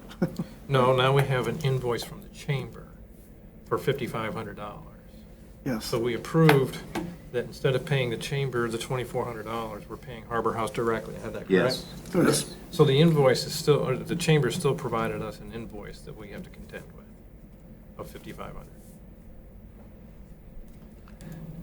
Is there anything wrong with just leaving the $3,005 alone? Just not doing anything with it tonight? So is the board looking for a decision, direction on how to advise? We've been Ensemble? requested to pay an invoice. Right, so we need to advise us, the Chamber of Commerce that we don't want to pay the $3,005, and we're looking for another. This is for the invoice in full. Does the board want to pay this invoice or a portion of this invoice? No, but I agree with what Mr. Cummings I'm is trying to saying. clarify this, and Yeah. I'm not sure why I'm not getting there. In that, no, we're not, certainly not gonna pay the $5,500 because now we've cut $2,495 of that directly to the publisher. Correct. The remaining $3,000 and some change is what's in question. And Mr. Cummings said to not pay that, but to communicate with the chamber why we aren't going to pay that Right. and under what circumstances we might be willing to give money. Right, I'm trying to find a way to summarize this discussion that we've had for 10 minutes about a marketing component. Could we soften this a little bit and say, communicate with the chamber, but not say, we are not gonna pay the $3,005? Would like to hold it in abeyance until you can come up with some better explanation of. We can deny this invoice and have them resubmit another one when With a more proposal. details come forward. There's no need to hold the invoice, and my concern is if the invoice is held, then that can work negatively against us. Yeah, So, we're looking for a marketing proposal is really what it comes down to, so. are we looking for that? I don't know. Are as we saying, discussed. chamber, we want you to provide us with a marketing proposal? Or are we saying, All right, in my I'll throw opinion, this out we're there. not gonna pay the invoice? I'll throw this out there. What the And heck? if they come up with a marketing proposal, then we can look at it. So I move that we approach the Chamber of Commerce to collaborate with us on the Place and Main marketing campaign that we are developing. Or have developed. I don't think it's completely developed yet, has it? No, exactly. So are developing. So it's not, What are we gonna do Exactly. There's about my- the invoice that the chamber has provided to us? instead of the The invoice. collaboration with Place and Main, developing a marketing plan, that can all be done separately. We have been given an invoice and requested to pay it. Mr. Reed, I kind of feel like I'm being asked to give you Shakespeare when you already know Shakespeare. So why don't you make the motion? And I will note one thing, that I think the seven of us are having a difficult time trying to figure out what we agree with and what we are trying to articulate, to ask the chamber to take the discussion here tonight and respond appropriately is a tall task. So, okay, if Right, we're already paying part of it, just ignore it. We're paying it to another location. I know. This invoice, you just say, I move we don't pay the invoice. Okay, so I move that we don't pay the invoice? I mean, is that what we're looking for here, Aaron? Like, you're sitting there like sort of looking funny there. Is that what you want? It's not about what I want. Okay. It's about what the board's gonna do here. Interesting. Okay, fair enough. I just need to know what the board wants to do about the invoice that has been provided to us. All right, so I move that we don't pay the invoice with explanation that we would like the Chamber of Commerce to collaborate with the township. And that we'll be paying Harbor House directly. 'Cause that's Yeah, and part that of the we're invoice. covering, exactly, and to inform them that we're paying the $24.95 to the publisher. so that they're not out of the loop. To your point, they don't have to watch the video to figure it out. And I don't know that they could figure it out even if they did watch. Thank you very much. I support that motion. Motion by Mr. Thank you. Cummings. Good luck Support by writing Mr. that Nordine. You're welcome. And to try to add some sort of clarity to what I've been trying to express here, I like that you tied the two things together. It's not a simple denying of the invoice. It expresses a desire to collaborate at the same you. time, not just a straight denial. Thank you. Any other discussion? Roll call? Mr. Cummings, Yeah, Mr. Gieske, Yes. Mr. Palmer, Yes. Mr. Nordine, yes, Mr. Byer, Yes. Mr. Weed. Yes. Motion's passed. Fire Department new hires. All right, your packet contains a memo from the fire chief requesting approval of the 5 proposed new hires for the fire department. Upon township board approval, the 5 new hires would bring the fire department up to 31 of the 32 authorized personnel. If approved, I will invite the 5 new hires to the August 12th township board meeting so the members of the township board can put faces to the names for the township fire department. Comments? They're getting some experience because there's 2 of them that don't have to go to school. They're already certified firefighters, so we got a plus there. That is. nice. Good to know. I move that we approve the proposed 5 new hires that have been submitted to us by the fire chief. Support. Motion by Mr. Byer, support by Mr. Cummings. Roll call? Mr. Cummings, Yes. Mr. Byer, Yes. Mr. Nordine, yes, Mr. Gasky, Yes. Mr. Palmer, Yes. Mr. Weed. Yes, motion's passed. Police chief's recommendation to purchase police vehicles. All right, your packet contains a memo from the police chief recommending the purchase of 1 2019 Ford F-150 Police Pursuit pickup from Gorno Ford at a cost of $39,495 and 1 2020 Ford Police Interceptor Utility from Signature Ford at a cost of $33,089. The 2019 Ford F-150 Police Pursuit pickup from Gorno Ford is a demo vehicle that comes equipped and ready for delivery the 3rd week of August. The 2020 Ford Police Interceptor Utility will require retrofitting current equipment into this new vehicle. Township Board approval is required to move forward with purchasing these vehicles.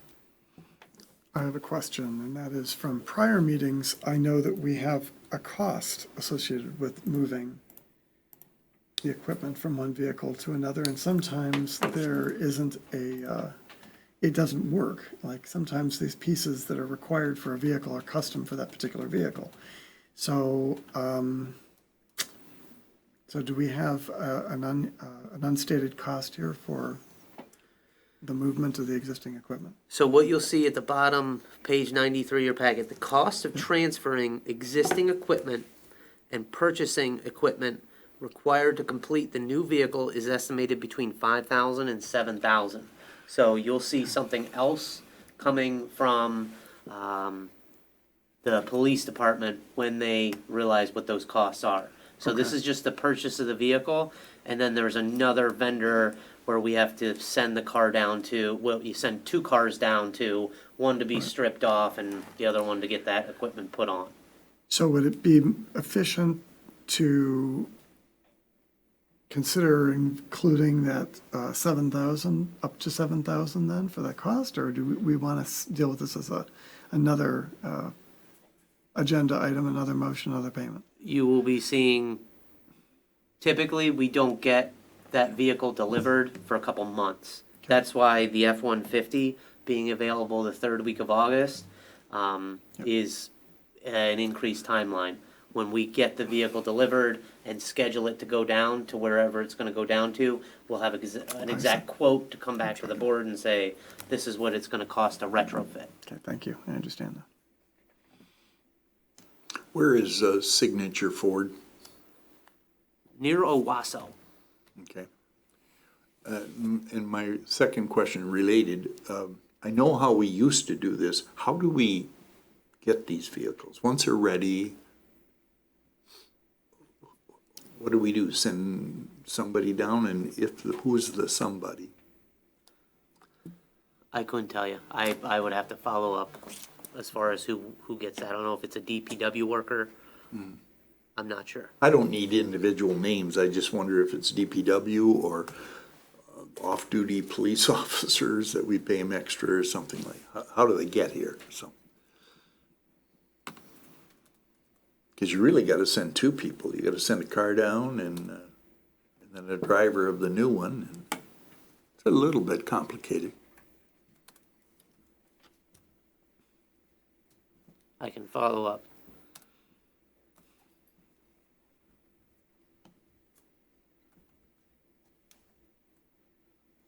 Just to make sure everyone knows, this will be two separate motions, for one for each vehicle. Okay. All right, well, then I move that we approve the purchase of the 2019 Ford F-150 Police Pursuit pickup for $39,495. Support. Motion by Mr. Cummings, support by Mr. Gieske. Roll call? Mr. Byer, No. Mr. Cummings, Yes. Mr. Nordine, yes, Mr. Palmer, Yes. Mr. Gasky, Yes. Mr. Weed. Yes, motion's passed. If I'm too late, but clarifying the no is it costs $6,000 more than the other one. It's kind of a discrete, I'd call it a sneaky vehicle. We already have one of those. Do we really need two at $6,000 more than a plain police car? So, To comment on that, this F-150 comes fully equipped. There's a little bit of equipment we have to do with it, but it already has light packages on it. So the additional costs for equipping it are much more minimal on the pickup than they are on the utility vehicle. yeah. So the $6,000 difference is not quite that. Correct. All right, then I'll move that we approve the purchase of the 2020 Ford Police Interceptor Utility for $33,089 as proposed by the police chief. Support. Motion by Mr. Cummings, support by Mr. Palmer.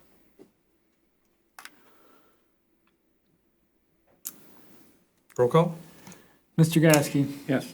Mr. Byer, Yes. Mr. Nordine, yes, Mr. Palmer, Yes. Mr. Cummings, Yes. Mr. Weed. Yes, motion's passed. Recommendation for Officer Palmer to be put in seniority status. All right, so your packet contains a letter from the police chief recommending that Officer Palmer be removed from probationary status to seniority status effective 7/26/19. This request requires Township Board approval. Comments? Just for clarification, there's no relation that I'm aware of. That's right. You say that every time.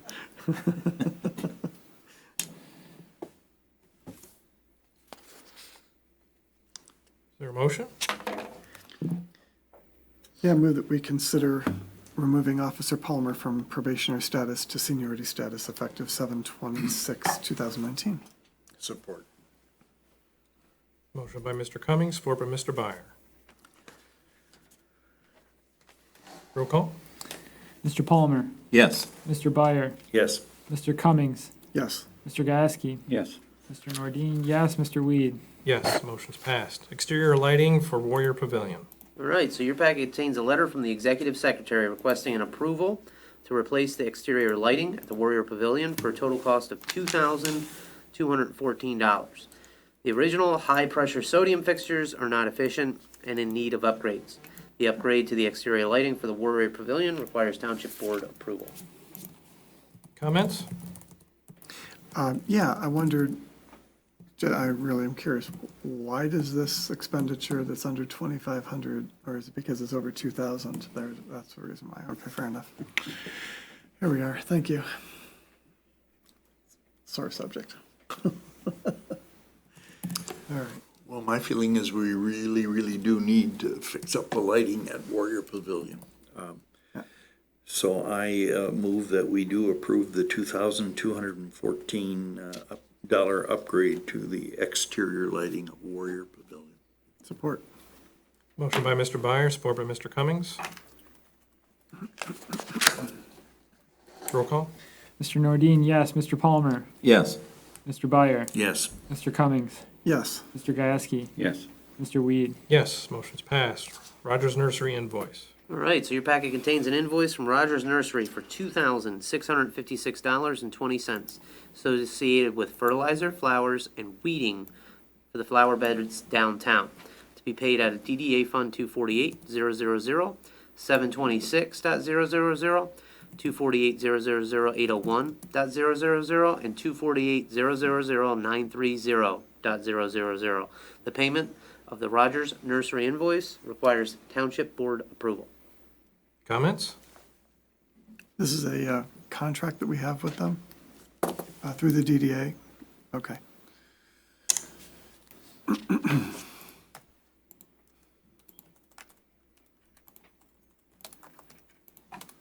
Is there a motion? I'll make the motion that we approve Rogers Nursery invoice 265620 for downtown flower beds. Support. Motion by Mr. Gieske, support by Mr. Weed. Roll call? Mr. Gieske? Yes. Mr. Cummings? Yes. Mr. Byer? Yes. Mr. Nordine, yes. Mr. Palmer? Yes. Mr. Weed? Yes, motion's passed. Water meter purchasing. All right, so your packet contains a July 16th memo from the F&V Regional Manager concerning water meter purchasing. This recommended transition from iPearl water meters to Neptune Procoder water meters was discussed in length at the Township Board 2020 budget work session last Wednesday, the 10th. I'm requesting Township Board action to move forward with the strategy outlined to purchase Neptune Procoder water meters moving forward. Comments?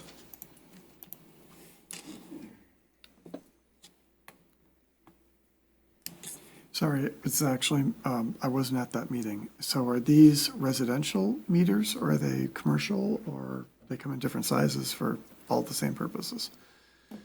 I'm not sure on all your question, but the biggest part of it is residential. Okay. One aspect of these meters is they're more durable, and they can be fitted later for the radio read system. Good. I like that. So the vast majority of the water meters purchased are 3/4 inch for residential. They go up to 3-inch service for commercial use, but the vast majority are the 3/4 inch, and that's what we're talking about here. And is the intention to retrofit, or as on a break fix, we replace, and Through just going attrition. forward? For attrition, and with these new water main projects. And going forward, okay, got it. Thank you. Didn't I read in it that these meters are actually more accurate than the old meters? Yes. They said, because these are fully mechanical. And it's same general reliability, more reliable, is my understanding.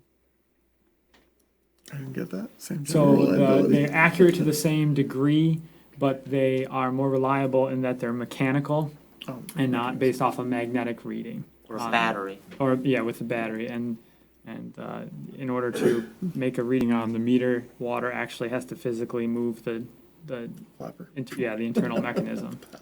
Okay. And they're more cost effective, I believe, as well. Yes.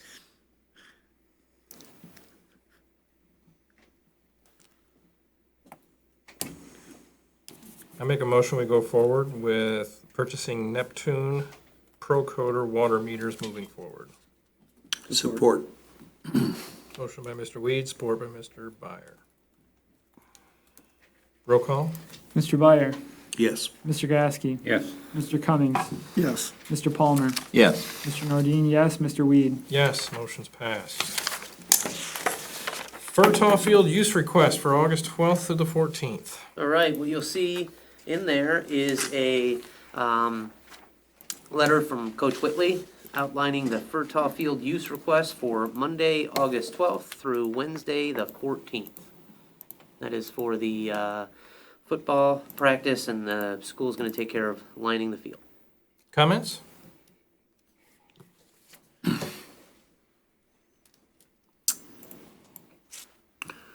Does this conflict with your charity concerns? I don't think so, but it looks awful close to me.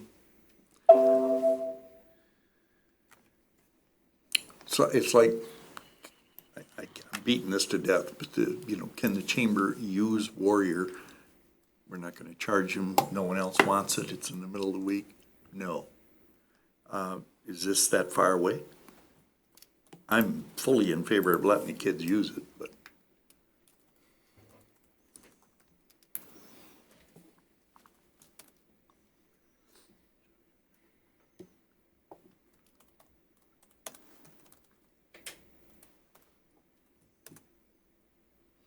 I make a motion that we go ahead with this and let the school system use Furthoff Field as requested on August 12th and 14th.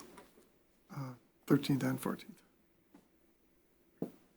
It's 12th through the 14th. Yeah, there it is, yeah, thank you. Support. Motion by Mr. Byer, support by Mr. Palmer.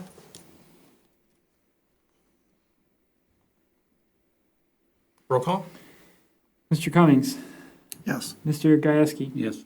Mr. Nordine, yes, Mr. Palmer, Yes. Mr. Byer, Yes. Mr. Weed. Yes. Election worker pay request from the clerk. All right. So clerk has detailed proposed changes in here as far as the election worker pay from an current hourly rate and based on an hourly rate. So the current versus a proposed rate. So that the election workers are paid for the time they actually work.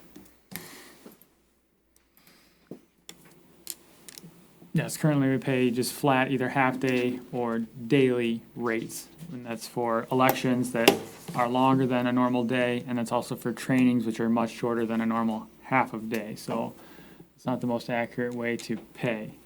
So I'd like to move to an hourly structure, and then at the same time, they were last raised in, it escapes me right now, 2014 or 15, 14 maybe, and, thank you. And so while hopefully we're making the transition from a flat rate to hourly, time to look at the actual rates themselves. I was wondering if the new timekeeping system that we have, does that come into play here at all, where there's so many different people here, and obviously everyone isn't going to be standing in line to clock in, so to speak, at exactly the same moment. Is there a way you can do it through a browser from a laptop? I mean, how does this work, and could it be used in any way to keep track of all of these people? Possibly, but probably not likely, at least for this election. In order to do that, you'd have to set up an account in the timesheets. You have to make them each an account, and 20-some, this is a smaller election, but the different number of election workers, and then providing them the laptops. Currently, the plan is to have them check in with their co-chair and have the co-chairs track the time. But it's possible, I don't know. Then they dump into the payroll system.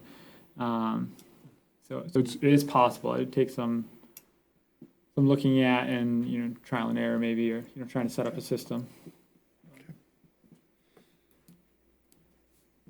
I was trying to save the clerk's office some trouble. I appreciate that. I'm always open to those ideas. Well, I think as it was pointed out Friday, these workers that do this work, they don't do it for the money. And they certainly do a fantastic job. I think it's only fair that they get paid based on the hours they work, because I know oftentimes they work more than 16 hours. And so I would be in favor of making that change to a straight hourly basis and at the higher level that's proposed here. Am I right, John, that if there's any kind of glitch or something, it's not uncommon for people to have to stay till midnight or 1 o'clock to get it straightened out? That is not uncommon, yeah. Not the goal, but it's certainly a reality sometimes. Yep.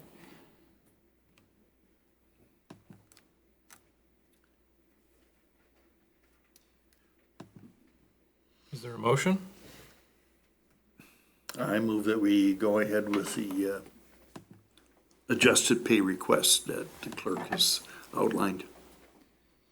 And for clarity, I had put forth two columns with wages. One, if you followed the basic cost of living increases of 2% over the last year since it was last adjusted, and then one that compares that to where, based off a survey of other municipalities, an average of what they pay. So there's two rates in there. I don't know if you had one in mind when you made your motion. I did. Do you have a preference?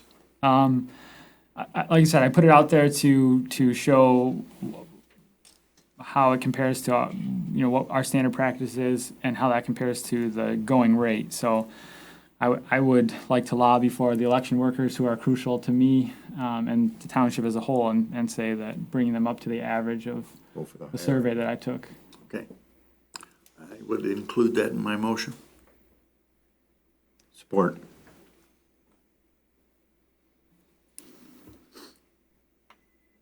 Motion by Mr. Byer, support by Mr. Palmer. Roll call? Mr. Cummings, Yes. Mr. Gasky, Yes. Mr. Palmer, Yes. Mr. Nordine, yes, Mr. Byer, Yes. Mr. Weed. Yes, motion's passed. 2020 budget work session. All right, so we have the next three items here and other associated with establishing work sessions with the board. We have had two budget work sessions, the 10th and the 11th of July. What I am envisioning is being able to meet with the board on Wednesday, August 14th, and Thursday, September 15th, both to be held 1:30 here at the library. Do you have another date for September? 15th is, I'm showing on a Sunday. It's a Sunday. Hold, please, I'm sorry. All right, would then be Wednesday, the 11th. Jeez, sorry.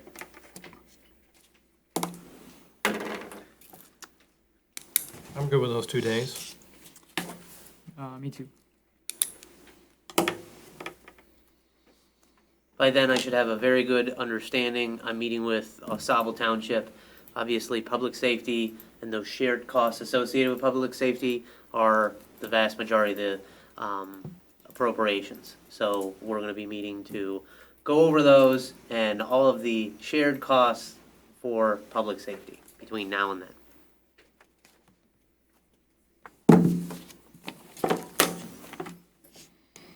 Cool.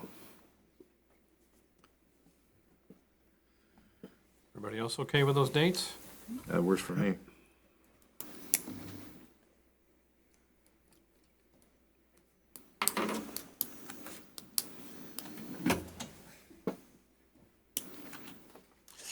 I make a motion that we have our 2020 budget work sessions held on Wednesday, August 14th and Wednesday, September 11th, 2020 at the library, 1:30 PM. Support. Motion by Mr. Weed, support by Mr. Palmer. That's, okay. August, okay. 2019. I'm sorry, 2019. 2020 budget work session, all right. Yeah, I didn't mean to. Roll call. Mr. Cummings, Yes.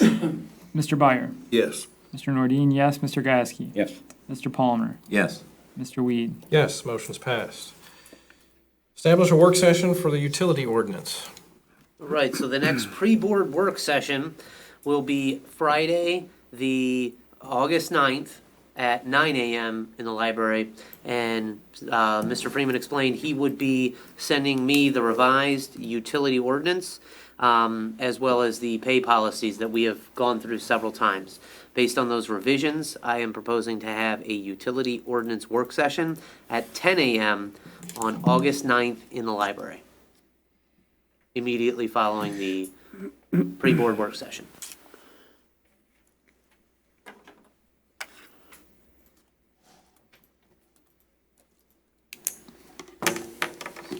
Any issues with that?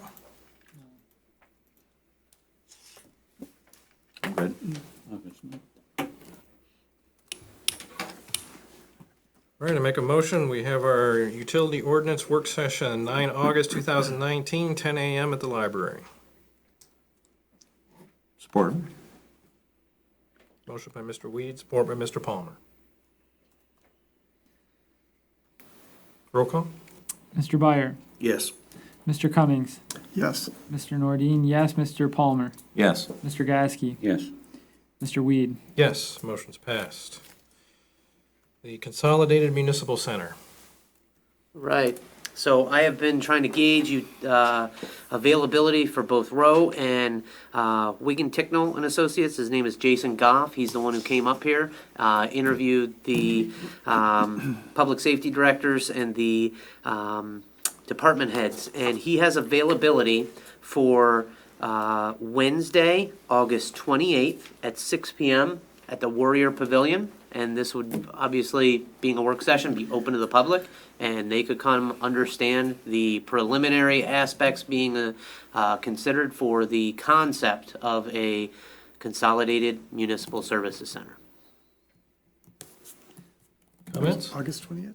August 28th, Wednesday, the 28th at 6 p.m.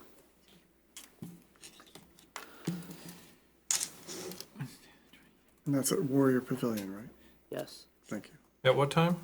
6 p.m. Oh, that's right, you said 6.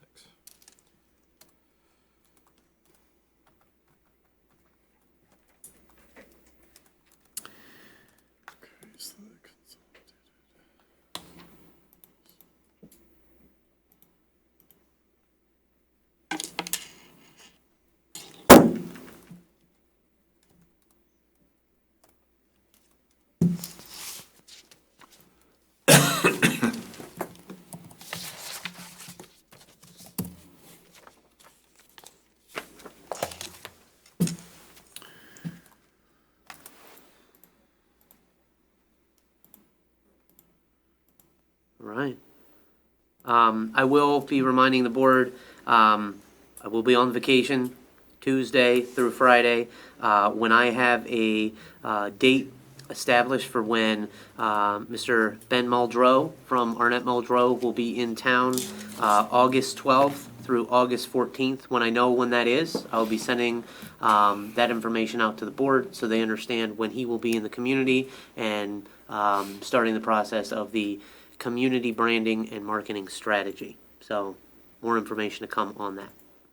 On the Municipal Center on 28th of August, is that a engagement meeting or is that a board work session? It's going to be it'll be a board work session, but obviously being a public meeting, everybody is invited to come. There'll be an agenda and a presentation. Okay, I make a motion that we have a Municipal Center work session on 28th of August, 6 p.m. at Warrior Pavilion. Second. Motion by Mr. Weed, support by Mr. Cummings. Roll call. Mr. Gasky, Yes. Mr. Byer, Yes. Mr. Nordine, yes, Mr. Palmer, Yes. Mr. Cummings, Yes. Mr. Weed. Yes, motion's passed.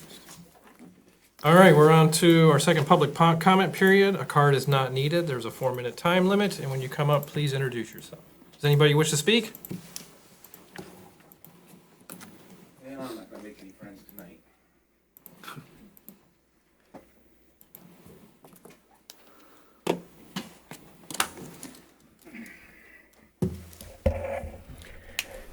Robert Tazier, Hillcrest Drive.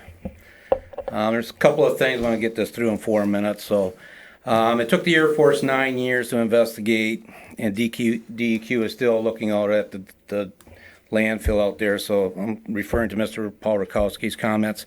I find it amusing that he would ask the township for a timeline for cleanup when the Air Force hasn't had a plan after 9 years.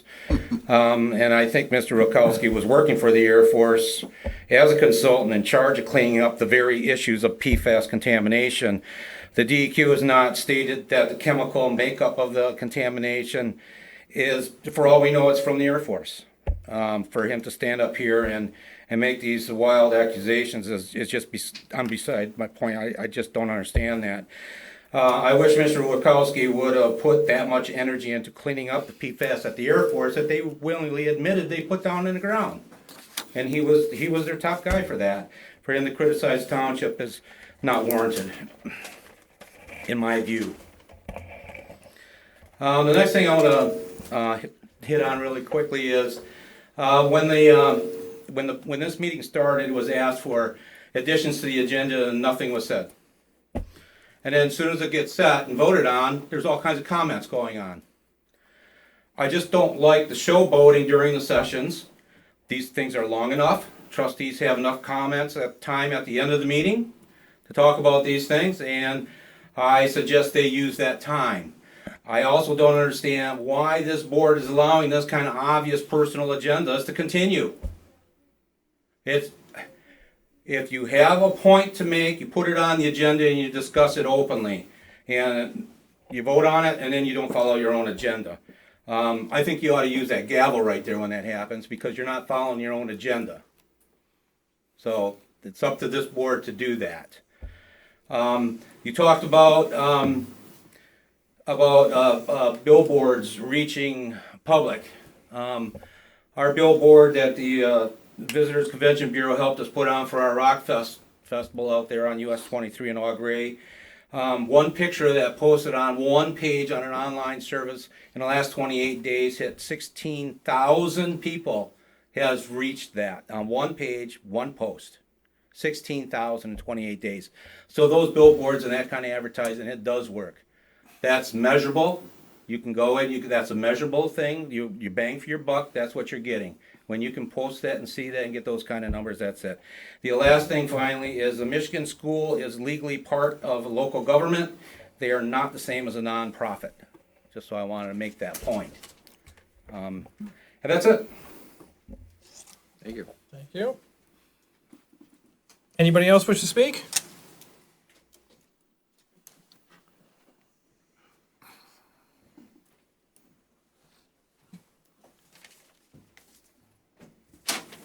Bonnie LaRich, Westwood Drive, Oscoda. First thing, regarding the Air Force, at the town hall meeting, I stated a couple of facts that I think are pretty damning, but I have not seen proof of putting that out there to our congressionals yet. I'm hoping that I can talk to them more and get some traction on this.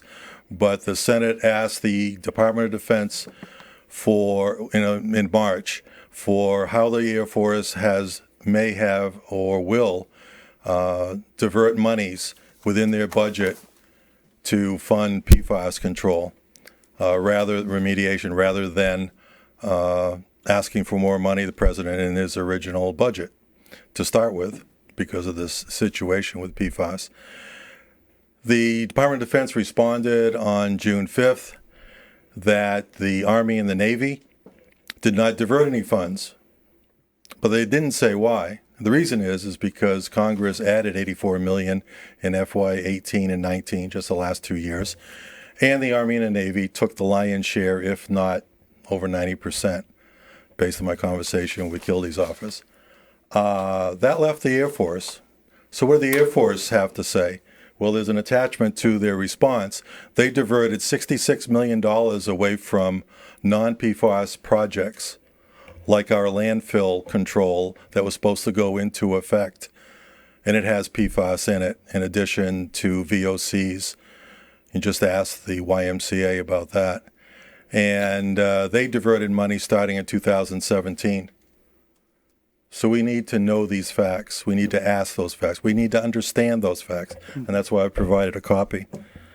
Also, there's a letter in there. The Assistant Secretary Henderson tomorrow is at Pease Air Force Base to dedicate a $13 million GAC and ionic exchange unit for groundwater control. That's where 35 million of that 66 they diverted, that I mentioned in the last 2 years, 35 million of that's gone to PFAS. So why aren't we getting a lion's share of that?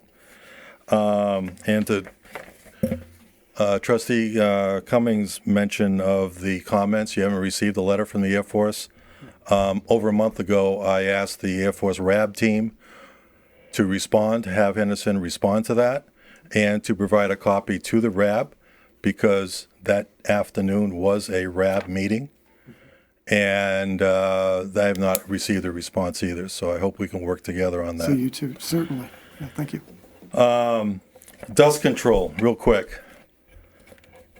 Over the last 9 years, I have had to be a tax collector in my neighborhood, capturing $7,000, about $1,000 to start with each year, and then $700 a year the last 3 years, to supplement what the township uses for dust control on our road. They only spray where there are houses, plus or minus 100 feet beyond or before. So there's dust in the whole road. Rocks damage the cars and everything. Okay, I live in Michigan now. I knew that it was a dirt road. However, what I didn't know was that dust that's flying out on over 60% of that road that I live on is wearing away a little at a time. That dust doesn't come back to the road. It goes into the woods and whatever. That means that the rocks cannot stay on the road. And so I asked the township for details about your millage, because the dust control was added to it. And how is that $40,000? That's twice your budget. Is it twice the number of roads? Or are you going to do the whole road so we don't have to pay a fee? Thank you. And I found out the township requested a reimbursement of 30%. Our neighborhood never got any part of that. Thank you, Arnie. Anybody else wish to speak? All right, on to board comments. Board have anything? Yes. Just a quick comment. I applaud John for correcting me and giving Mr. Weed credit. My comment about, I asked, were there any plans for selling of the artisan building? And as I heard John say, Aaron said, well, I know there was a long pause, and finally Aaron said something like, according to John, I'm in favor of selling it. All right? That's something like that. You're quoting a quote, but Yeah. it's my But I guess my recollection. point is that really doesn't answer my question. I asked, are there any plans to sell it? I didn't ask what would be anybody's opinion if there were plans. It's a different thing. Second thing, and then that's all I have, is last Friday after the regular meeting about the agenda, there was a second meeting having to do with formation of Oscoda Economic Organization. Is there anything that you have to report to the board on how that worked and how that went? Good point. The Economic Improvement Committee met for the first time last Friday, and they elected the chairman, vice chair, and secretary, and recording secretary for that group. And one of their initial projects to start looking at was the possibility of a position for an economic improvement coordinator, and also in trying to establish a difference between their operations being managed under bylaws or under a resolution, which I did receive some clarification today on that, and I hope to have something to them, since I won't be here at their next meeting, I hope to have something to them by their meeting following that. And I noticed a couple of guests or visitors there.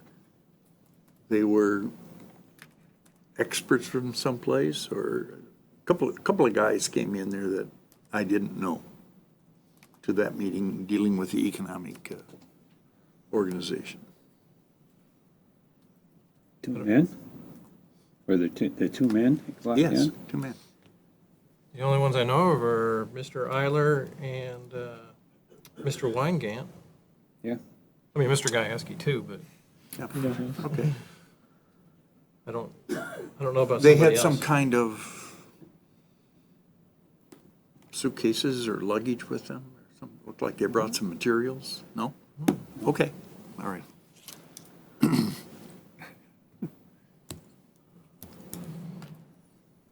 Was a determination reached about Economic Development Committee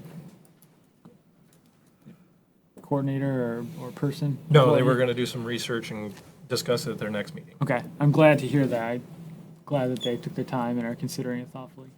That's good. I'll wait to see what the determination is in the proposal before I speak anymore on it, but I'm glad to see that they're giving it their, being thoughtful. Thank you for reminding me of that. You're welcome. Any other board comments? Just a reiteration of the absentee ballots in the clerk's office and the upcoming election on Tuesday, August 6th. Just so the public knows, the better turnout, the better for the township, so. What are the polling hours? Opens at 7 o'clock and closes at 8 o'clock.